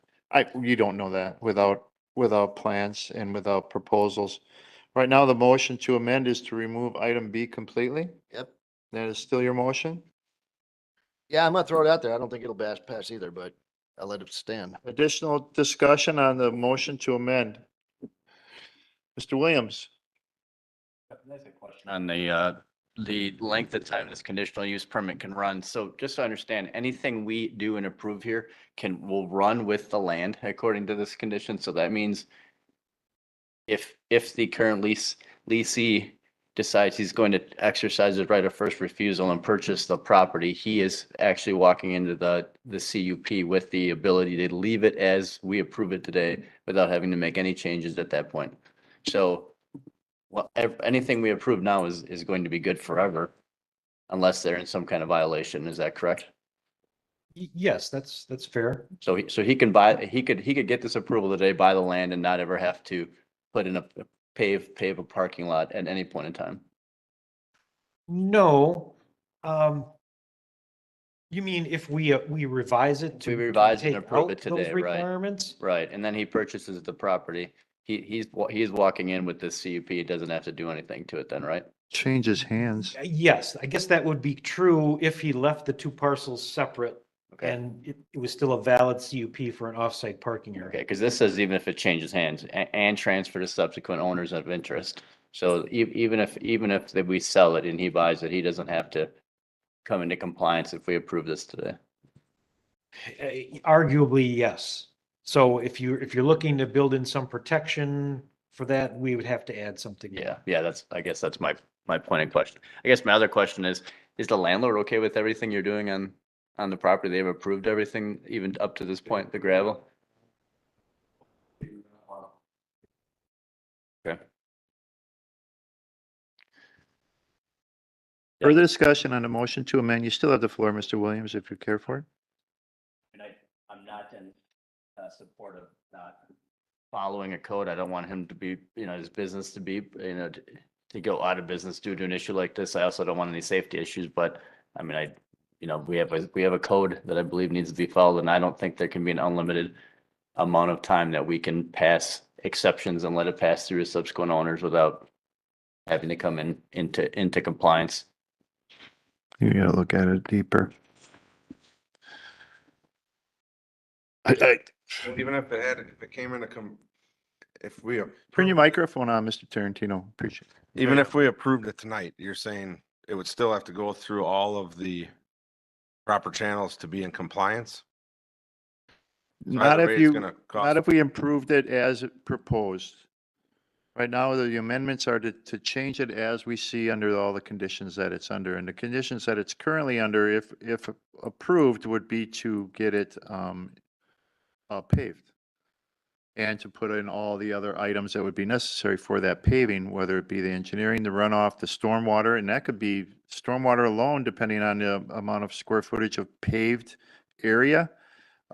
Could be drains in the middle of the parking lot that would then take it to a retention pond, because you wouldn't be able to take it to the river. It would have to be filtered off, as you're more well aware in the property that your business is on. So if he's not looking to spend the money, because it doesn't make sense, because he doesn't own the property, Mm-hmm. and we're not going to approve it as he wants it, I guess I'm just getting lost going in a circle here. We are going in a circle in the sense of what we're bound by. Yes, you're correct. As this commission is bound by to follow the ordinances as written, and we're looking for a way and trying to come up with a way in which, not to bypass the ordinances, but to still create an opportunity for the business owner to maintain what he's trying to do there without any violation of the ordinances or stormwater management rules, whether they're our own or they're by the DNR. So does that all need to come first? I guess that's what I'm asking in a nutshell. Without knowing what they all are and what we're dealing with in wetland in that area, it's hard, it makes it harder for us Yeah. to try to come up with that without being in violation. So,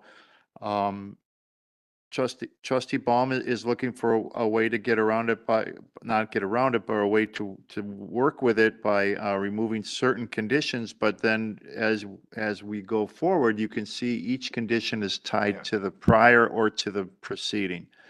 And that is just the way that, most codes are written.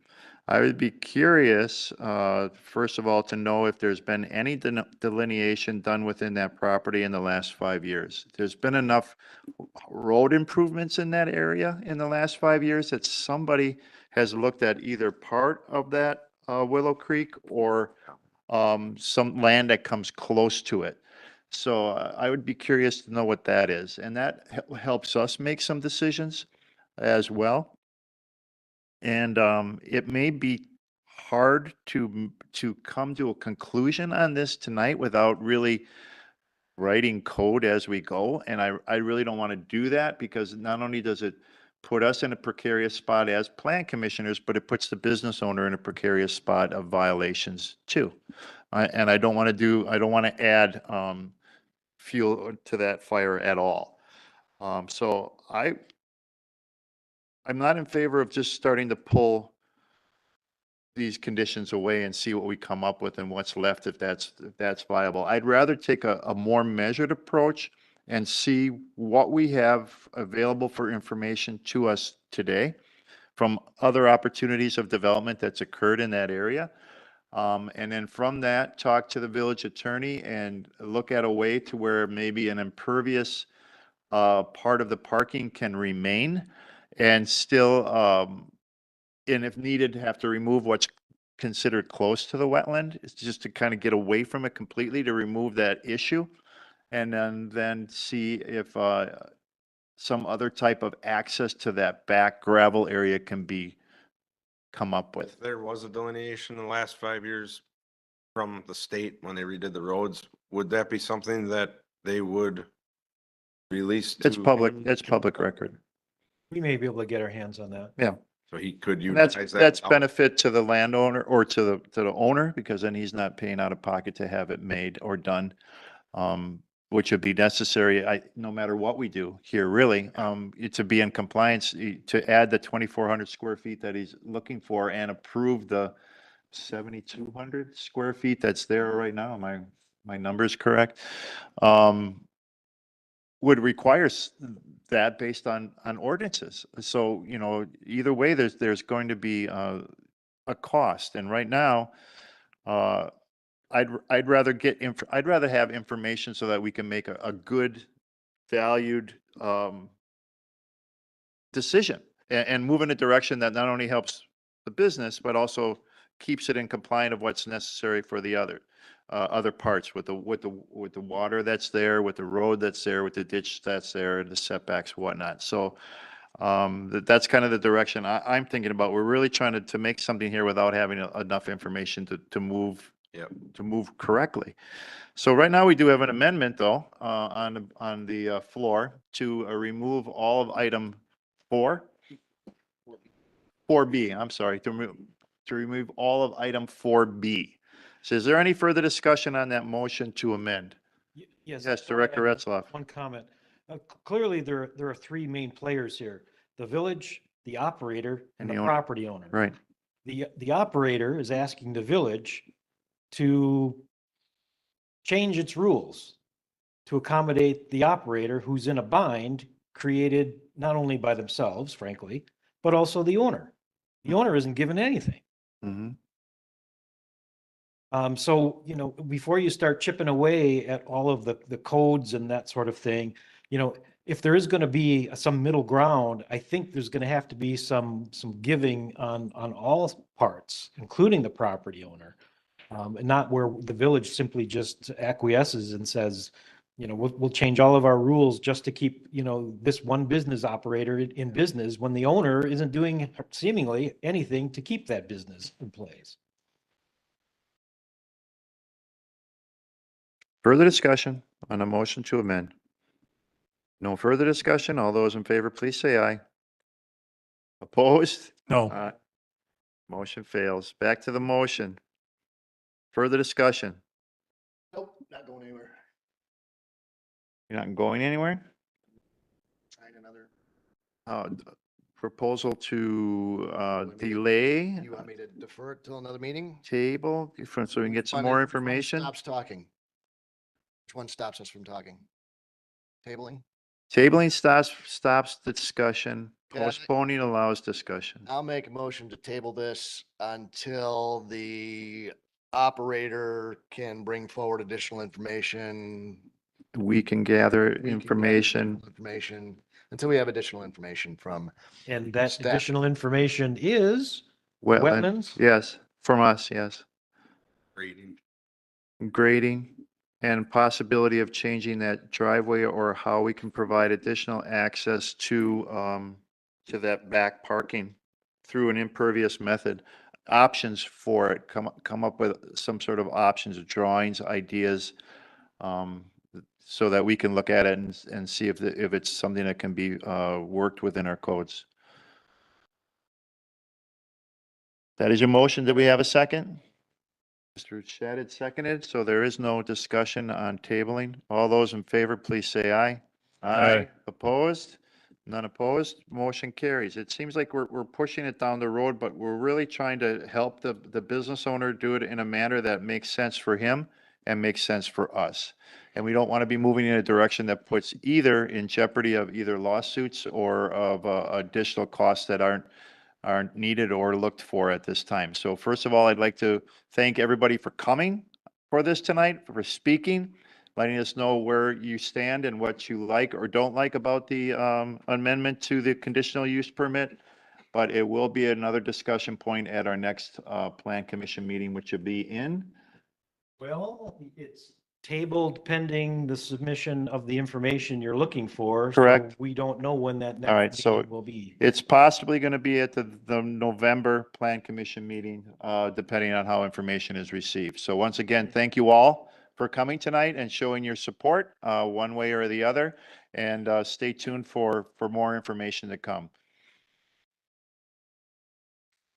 Next item under new business is John and Amanda Thompson, property owners of West 172 North 10981 Division Road, a conditional use permit to allow raising chickens for family consumption on the property pursuant to section 9-11 and 17-15 subsection 2 subparagraph B of the village zoning code that is on tonight's agenda for public hearing and action. Why don't we just delay for a couple minutes? Let's let's give it like a 3-minute recess for the room to clear, and then we'll come back into session. So little 3-minute recess, please. Turn your microphones off, please.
All right, are we ready? Let's call this meeting back to order. We are currently on new business item B, which is John and Amanda Thompson, property owners of West 172, North 10981 Division Road, conditional use permit application to allow raising chickens for family consumption on the property pursuant to sections 9.11 and 17.15 subsection 2 subparagraph B of the Village Zoning Code on tonight's agenda for a public hearing and action. To give us more information and background on this new business item, we'll again turn the meeting over to our Community Development Director, Jeff Retzloff. Thank you, Mr. President. The Thompsons own a approximately 2-acre parcel in the northwest corner of the Virginia Avenue at Division Road intersection as highlighted on the screen. The zoning is RS2, single-family residential. They're proposing to raise poultry for family consumption as provided for in the single-family zoning district regulations, up to 10 chickens, no roosters. They would include a 8x8 chicken coop with approximately 900 square foot fenced free-range chicken run located in the rear yard. And composting, they're proposing the deep litter waste composting method that I'm sure Mr. Thompson can explain if we have a question about that. Couple of graphics that were provided in the application that shows the existing dwelling, the proposed coop and free range run area to the west side of the residential dwelling, or the rear yard, if you will. The compost area shown in the northwest corner of the property. As I indicated, the RS2 district does allow poultry for family consumption with a conditional use permit. The parcel size is 2.25 gross acres. When you discount for right-of-way for Division Road and Virginia Avenue, the parcel size is down to about 1.86 acres. Section 911 of the code allows up to 10 poultry on 2 acres of contiguous area. The setbacks required, minimum 50 feet from the residential dwelling, 100 feet from all property lines for the proposed building. And as shown in this diagram, that proposed location is generally consistent with those setback requirements. I also noted in the staff report that there is a premise registration requirement for the Department of Agriculture, Trade and Consumer Protection. It's a free application or registration process. They just want to know who's raising poultry and other animals in case they need to disseminate information about illnesses, disease, that sort of thing. The staff recommendation is to approve a CUP for John and Amanda Thompson to allow the raising of poultry as proposed from their property on Division Road, subject to 3 conditions. And this is an item that requires a public hearing. And I believe we do have one, or do we have 2 comments that we received? 2 comments that we received by email. Yes. Thank you. All right. And Mr. Thompson, Mr. Thompson, they're here this evening to respond to questions unless you have something in particular you want to point out up front, Mr. Thompson? Okay, thank you. All right. Then we'll open the public hearing by hereby stating a notice is hereby given that a public hearing will be held before the Village of Germantown Plan Commission at the Germantown Village Hall located on Mequon Road in Germantown and virtually through the WebEx platform on the following date of Monday, October 9th at 6:30 p.m. or later. The purpose of said hearing will be to hear any and all parties, their attorneys or agents for or against the following application for a conditional use permit to raise chickens from the property described below pursuant to section 17.15 subsection 2 subparagraph B of the Village Zoning Code. The applicant is John and Amanda Thompson, who are the property owners, and the property is located at West 172 North 10981 Division Road. If there is anyone within our audience or joining us via WebEx that would like to speak for or against the conditional use permit to raise chickens, you're welcome to do so at this time. I need you to come to the podium and state your name and your address for the record. And if you are joining us via WebEx, to make your wishes known to participate in this public hearing. Anyone wishing to come forward at this time to speak for or against the conditional use permit to raise chickens?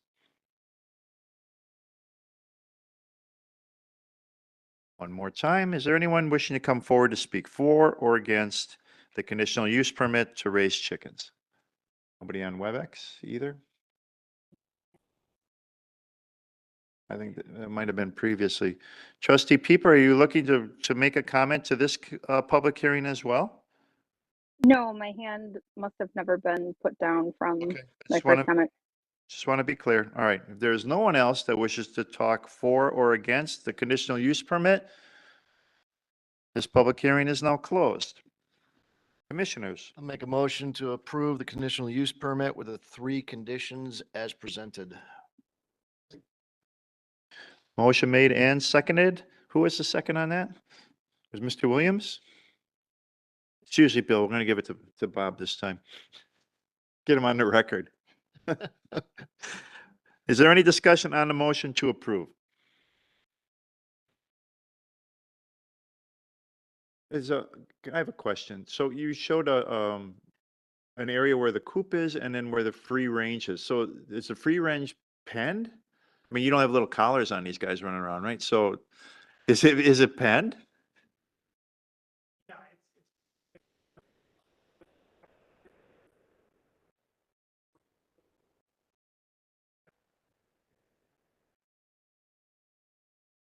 Do you have it there now and are going to be expecting the chickens yet this year, or is it something in the spring?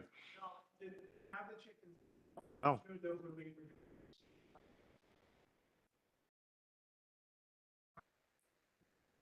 Mm-hmm.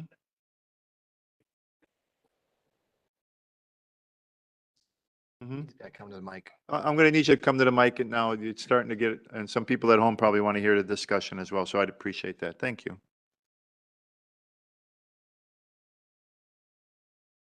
Push the button. Jan will kind of come up yeah. towards the top of, there you go. Got it. Perfect. Just when Jan I gets used to there. do this for a living. No, we currently, we have the chickens now. And when we were researching whether we were allowed to have them or not, when we were looking at city ordinances, we came across the city ordinance 9.11 subsection 2, where basically it states that you can, if you live on 2 contiguous acres, our interpretation was you can have up to 10 head of chickens. So we took that as we live on 2.5 acres, we're allowed to have 10 heads of chickens. There was nothing in that specific ordinance that said anything about conditional use until we learned later on down the road that there is in section 17 where it does talk about conditional use. That's where it kind of contradicted, and that's what led us to this process here to apply and kind of do things the right way. Okay. Thank you for clarifying that. Yep. Trustee Baum. Is there some ordinance, some guideline, what happens when these things get loose? Because Like the cows? in my neighborhood, I got a neighbor, they're always running out in the street and we're running them over. It's ridiculous. Well, arguably, the nuisance provisions for the village, animals running at large. Yeah. So the property owner could be cited for. Yeah, and I don't know violating if that. that's the nature of these chickens, they fly over your fence or something, but the ones down the street from me are always out in the street. So if there's an issue, nuisance violation. I think they would go to the woods right next to them before they come out in the street. Yeah. And hang with the turkeys that are back there. We get a lot of those in the yard. Oh, yeah, you got a big brood back there. Further discussion on a motion to approve. And you've read through the conditions and have no issue with any of the conditions? Yeah, we're good with those All right, conditions. thank you. No further discussion? All those in favor, please say aye. Aye. Opposed?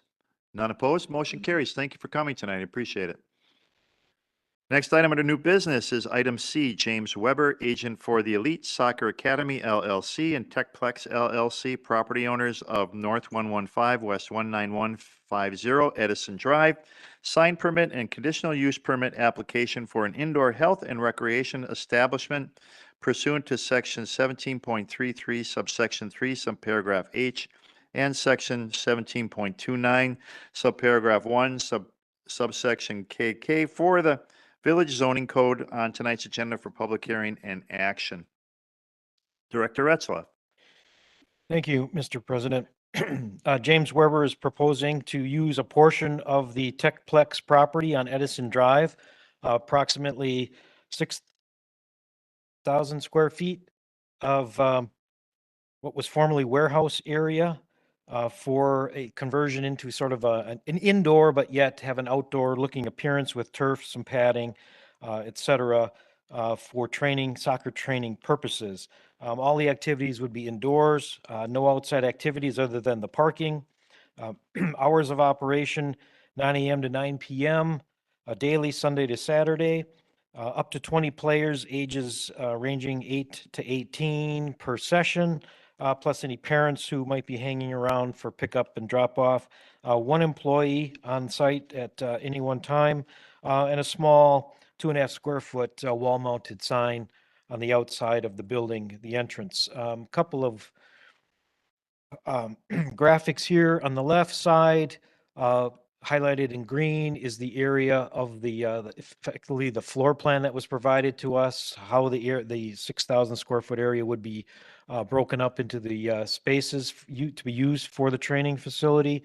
And on the right, you'll see that same green highlighted area that shows the eastern portion of the building that will be used for this purpose, along with the parking stalls that are provided along the east side of the building. There is another graphic I don't have in this deck that shows other available parking stalls on the property, including in front of the building on the south side and along the west side of the building as well, that would be available for use by the patrons for this particular operation. The staff recommendation is to approve the conditional use permit for the Elite Soccer Academy, subject to 6 conditions, and also to approve the proposed wall sign, subject to 1 condition. I believe Mr. Weber? Mr. Weber is here to respond to any questions, or if you want to make a statement about your enterprise, that would be great as well. Okay. This is subject to a public hearing. Okay. Then we'll open this public hearing by hereby stating, a notice is hereby given that a public hearing will be held before the Village of Germantown Plan Commission at the Germantown Village Hall located on Mequon Road in Germantown on Monday, October 9th at 6:30 PM or later. The purpose of said hearing will be to hear any and all parties, their attorneys, or agents for or against the following application for a conditional use permit for an indoor health and recreation establishment from the property described below pursuant to Section 17.33, subsection 3, subparagraph H, and 17.29, subsection 1, subparagraph KK of the Village Zoning Code. The applicant is James Weber, agent for the Elite Soccer Academy LLC and for Techplex LLC, property owner. The address is North 115, West 19150, Edison Drive.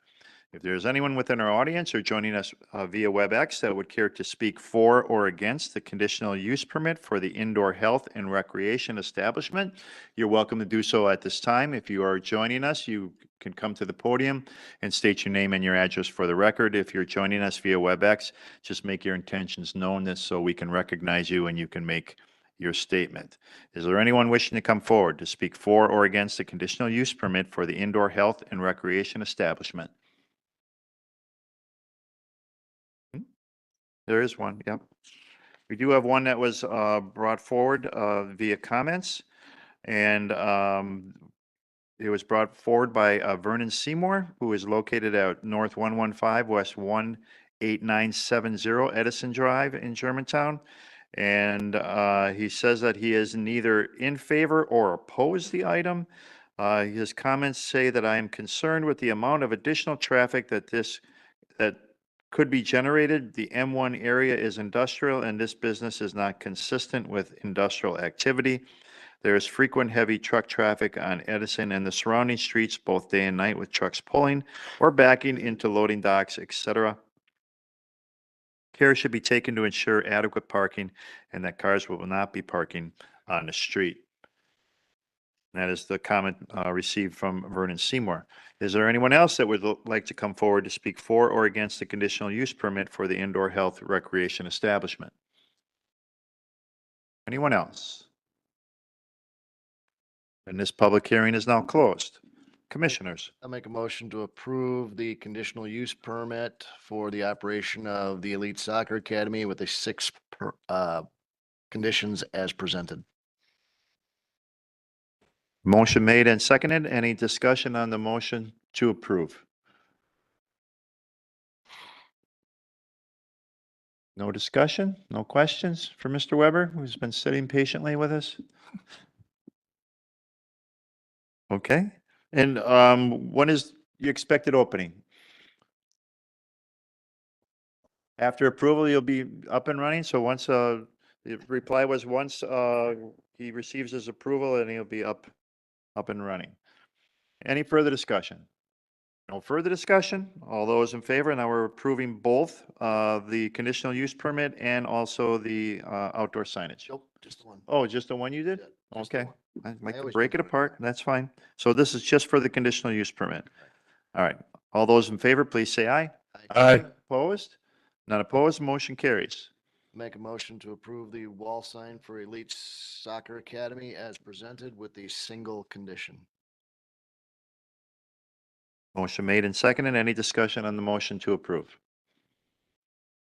No discussion? All those in favor, please say aye. Aye. Opposed? None opposed? Motion carries. Mr. Weber, thank you for coming tonight, and thank you for starting your business in Germantown. Congratulations on your conditional use permit, and good luck to your business in the future. It's open tomorrow. Starts tomorrow.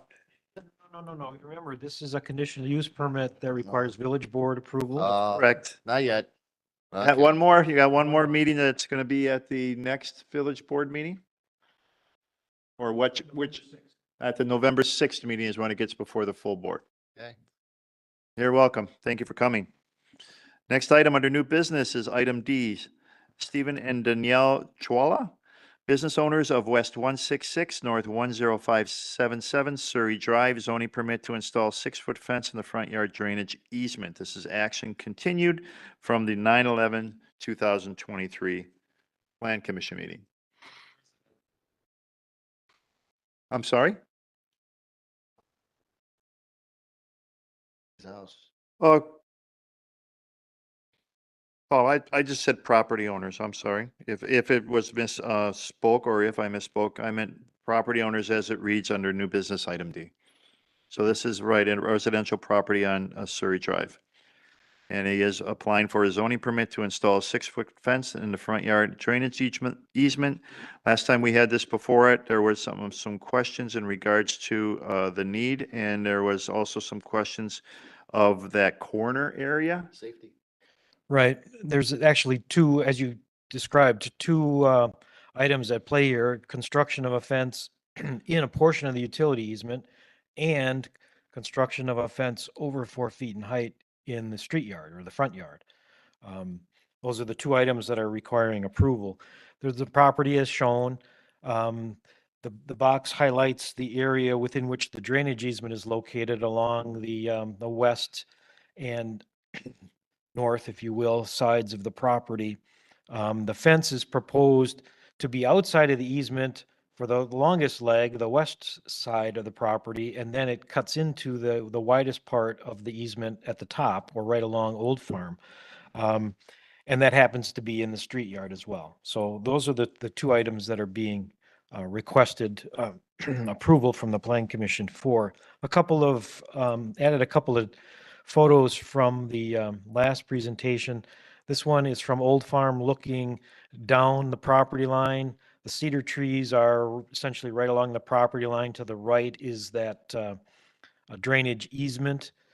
And one of the things that we needed clarification on was where exactly is the fence proposed relative to the cedar trees? Is it on the right side in the easement, or is it on the inside of the trees? Couple more graphics of the site.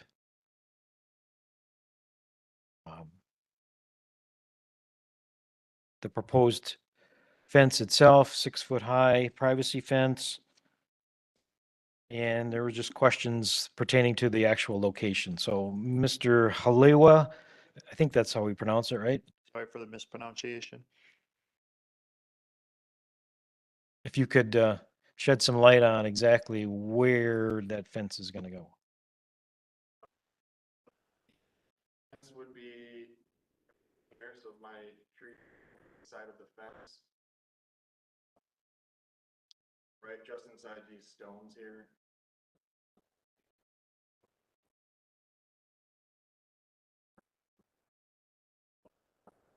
Side.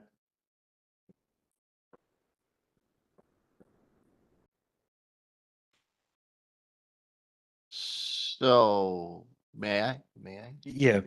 Trustee If Bowman, you could don't- push the button on there. Oh, well, let's start it off. I'll make a motion to approve as presented with the 5 conditions. Motion made and seconded. Discussion, trustee Baum. Okay. So what we had problems with last time, why we didn't approve it last time, is the diagram on the screen, you can look at either screen, shows the fence looking to be a foot or 2 feet off the street all the way to your driveway, and you just described that it would come to about the middle of your driveway. So where in reality is this fence going to be installed? This line here we're talking about. Yes. Back from the curb. Going from memory. Set 2 feet.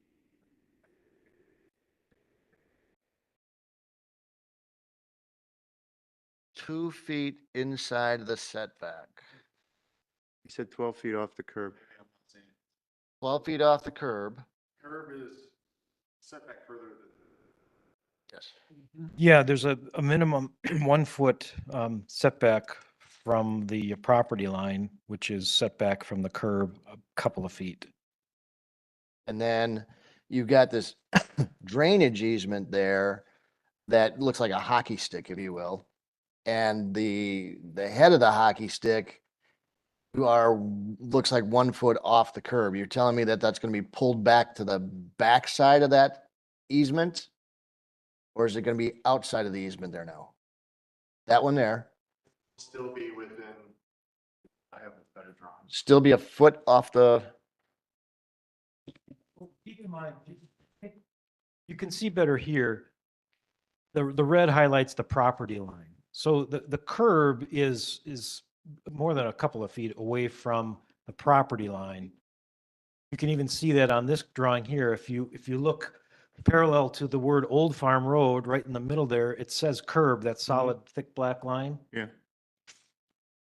So that's quite a distance from the property line. that says curb? Yeah, that Okay, well, that's probably one of my problems there. It's a Okay. survey from the 70s. Hand drawn in. So it'd be a couple of feet inside of the red line here towards the house. Okay. And part of my concern was you're backing out of your garage, backing down the driveway. Where I believe the fence is going to be, you don't have a good sight line to look at any cars coming from the west. So I'm concerned that that's a hazard. And if the fence was closer to the house, brought further up the driveway, I'd have less problems with it. Generally, my recollection is we would come off the corner of your garage and parallel the street there, or parallel the front of your house at that point. That would be what I would like to see, but I don't know how that works with what you're trying to achieve for fencing in your yard. How far? So I unpack that, I guess. The recommendation, meaning lining it up with the edge of the garage there. Yeah. Calculated about losing about 2,000 square feet of grass for my family. They'd be inside the fence. For some reason, that red line looks really thick. I'm sure if I back my car up, my wheel's still inside here. In front of my car is not even past this driveway. It's like 50 feet. That's what I was. I guess my answer would be I can see. Yeah, and that's, it's the deception of this drawing. It, You said it's 12 feet, right? It's 12 feet off the curb. What you said, yeah. Oh, that could be. I didn't see it. If you go back to that live picture. My fence post is, so this is somewhere in this rock pile, so if you can drawing. Rock pile's right around here. I took that concrete curb line to be the center line of the street for some reason. So. Right, the center line is actually immediately under the word Old Old Farm. Farm, yeah.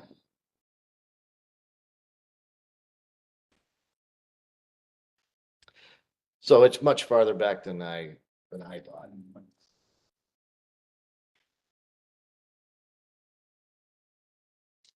I got. Further discussion. Understand it more. Mr. Williams. Oh, this is actually a really good view. This is like where the fence would end. It's all this.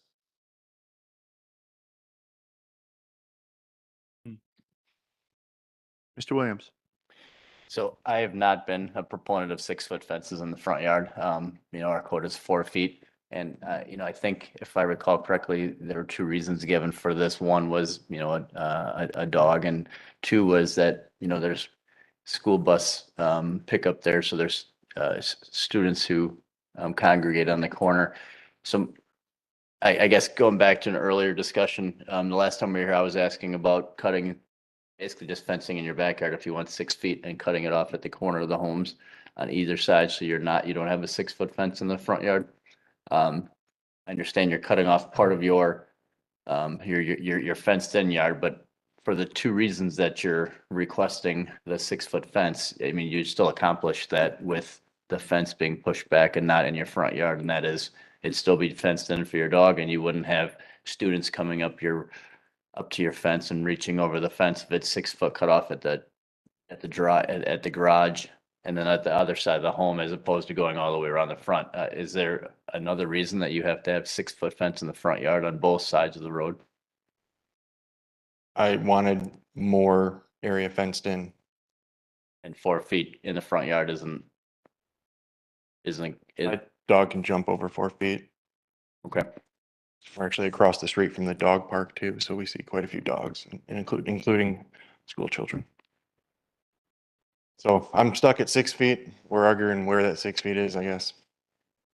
Arguing might be the wrong word. Further discussion. I actually sit in Mr. Williams' camp where I don't care for a 6-foot fence in the front yard. Looking up and down that road along Old Farm, there are no fences for as long as Old Farm is. That's not You are setting a precedent for fences there in the front yard. And it really is, in my opinion, somewhat of a detraction. You have every right to have a fence in your property. I respect your personal property rights, but as a zoning representative, I don't care for it to be in that portion of your front yard that close to the road. I would suggest, and hopefully you would consider tying it to the side of your house as well. I think it's a better look aesthetically, and maybe a lot of the other residents in the area would probably appreciate or agree with that as well. But that's my opinion, and I can't vote in favor of it to be as close as you want it to the street. I'd rather have it set back so that it doesn't give that appearance of Pilgrim Road from County Line to Concord. I don't care for that look. 2 streets down, Timberline and Old Farm has a 6-foot fence, 13 feet away from the curb. I have a picture of it. It's where I drew my inspiration. Yeah, you could show it to me, sure.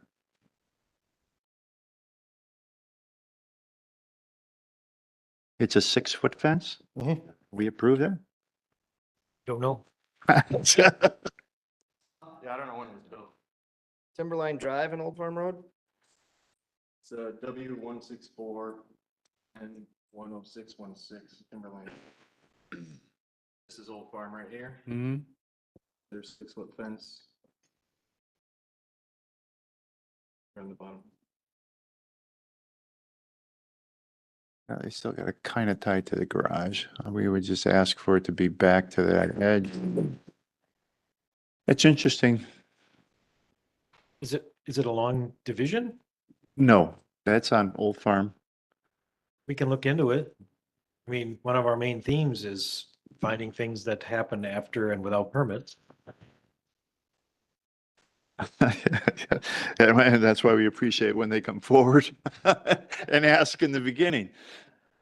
All right, further discussion on the motion. I'll just simply say the same thing. If you could put it where Mr. Retzloff's got it drawn in red there, I could be in support of it. But going that far out the road makes me uncomfortable and I won't be supporting it. Further discussion. For the other address? No further discussion? All those in favor, please say aye. Aye. One in favor, all those opposed? Aye. Motion fails. Where does that leave us? I will try making an amendment to leave it as is, but change the height to 4 feet. Let's just see if it goes there. I know your dog jumps over it, but let's see where we go. That's your motion? It's my motion. To go as shown, but have it as a 4-foot fence. Yes. It doesn't require our approval. Isn't that an unrequired motion? 4 feet in the street or front yard is allowed by code. Right, so we don't need to make a motion on that. No. That's allowed.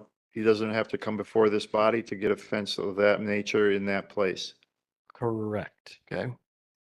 But it is in the easement, Well, drainage easement. looking at this diagram, Good point. if the fence is as shown here with the red X's through the line, up to the point where I drew my very rough squiggly solid red line, it appears to be outside of the easement. Well, I see what you say. If he would put it to the garage, but if we leave it as he presents it, it is, In the easement. it isn't in the easement. So then you would be approving a 4-foot fence within the drainage easement. Is that your motion? My motion was to leave it as is, but make it 4 feet, so it would be in there. Okay. But to further on your discussion, if you took a 6-foot fence and put it behind that drainage easement, the top of the hockey stick, and took that straight across to the driveway, and then brought it back to the garage. So it's farther back and it's outside the easement. So parallel to the hockey stick? Yep. So you're moving it roughly another 6 feet? I'll come up here so everybody can see. Take a microphone, I'm not gonna talk. unless you talk really loudly. Yeah, I'm even drawing. Yeah. There you go. Look at you. Like lucky aces. There you go. I haven't seen that since Captain Kangaroo. That was awesome. He's got paint on his finger.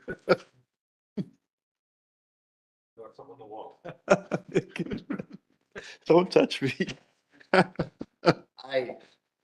it's parallel to the property line. Okay. Set back the depth of the hockey stick drainage easement, So he's out of the easement. Yes. just outside of the drainage. At a So- 4-foot fence? No, I would say, I would accept that at 6 feet. So, Mr. Halua, would you rather have the 6-foot fence in the blue position or a 4-foot fence? Blue. 6-foot blue. Okay, then I will withdraw my last motion to amend. Did I have a second? You did. Okay. I thought he had a second. Yes. I thought Pete was the Jeff, I have a second. quick question. Okay, Okay. then I withdraw my motion. And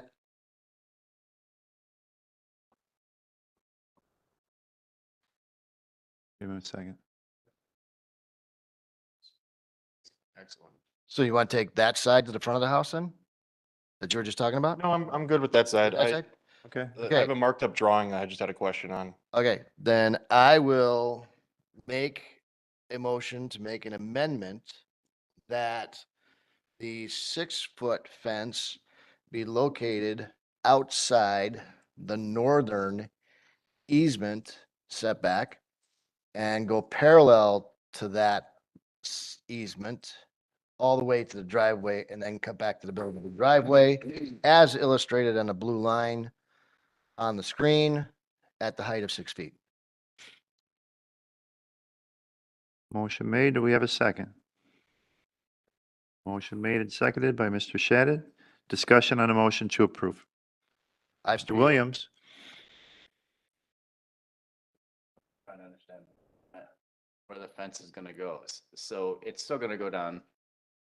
Which picture do you? It's still gonna, yeah, it's still gonna go down Surrey Line Drive. I mean, so, I mean, to me, that's still 6 foot in the front yard on both sides of the home. I mean, for me, it would have to stop at the edge of the garage and it would have to stop at the back corner of the house and not go down either, to be 6 feet, it would have not be able to go down either side of the. What is of the, actual what is the roads. back corner of the house? I think what Jeff just, I think what Jeff just showed you on that corner. Yeah, the back corner of the house, so it's not going down along the road and on either side. Right where That- the That's my, cycling cart is. Go back to that drawing with the fence against, Jeff. Alan? Yeah. So you're not really putting, you're only putting a short distance along Surrey Drive, which is on that southern section. Correct. And then the longer section is along Old Farm, but further back. Okay. Okay. Further discussion? No? No further discussion? All those in favor, please say aye. Aye. Opposed? Aye. One opposed. Motion carries. Any questions? No. All right. Well, we appreciate you coming and staying with us till 9 o'clock tonight. Thank you. Yep. We'll work that out. Okay. Next item under new business is item D. No, that was it. That was item D. I'm sorry. That takes care of all items on tonight's agenda. In the realm of announcements, I would like to add 2 comments that were added to the chickens on Division Road. Even though we approved it, we did receive a comment from Joe Jenkins. He received a letter and will be out of town. He lives on Ashbury Circles, which is quite close to the address. And he says that he is not opposed to the chickens, but he is opposed to roosters. And then we also got a comment from Steve Kennedy on the same new business and public hearing for the chickens. And he says that I see that the proposed use is conditionally allowed in section 17.15 already, but that such is for family consumption only, which I think they stressed in their application. While they do have 2+ acres, but the rest of nearby residential parcels are limited to 1/3 acre or less in the case of the condos. Even though horses or other animals normally associated with farm are conditionally permitted, the build-out of the area suggests that farm uses are no longer compatible with the immediate area. My property is downwind of the subject property. I'm opposed to the proposed use unless the number of chickens is limited to no more than 5. And he is also against roosters. And that was from Steve Kennedy on Hawthorne Drive. So just want to add that, so make sure that their comments were included. If no one has any other announcements, we can be adjourned. Thank you all for watching tonight, and thank you all for coming. Have a good night. No, no. Come to my face then. It was this way. I'm trying to figure out where Hawthorne Drive was. I didn't see it on the screen.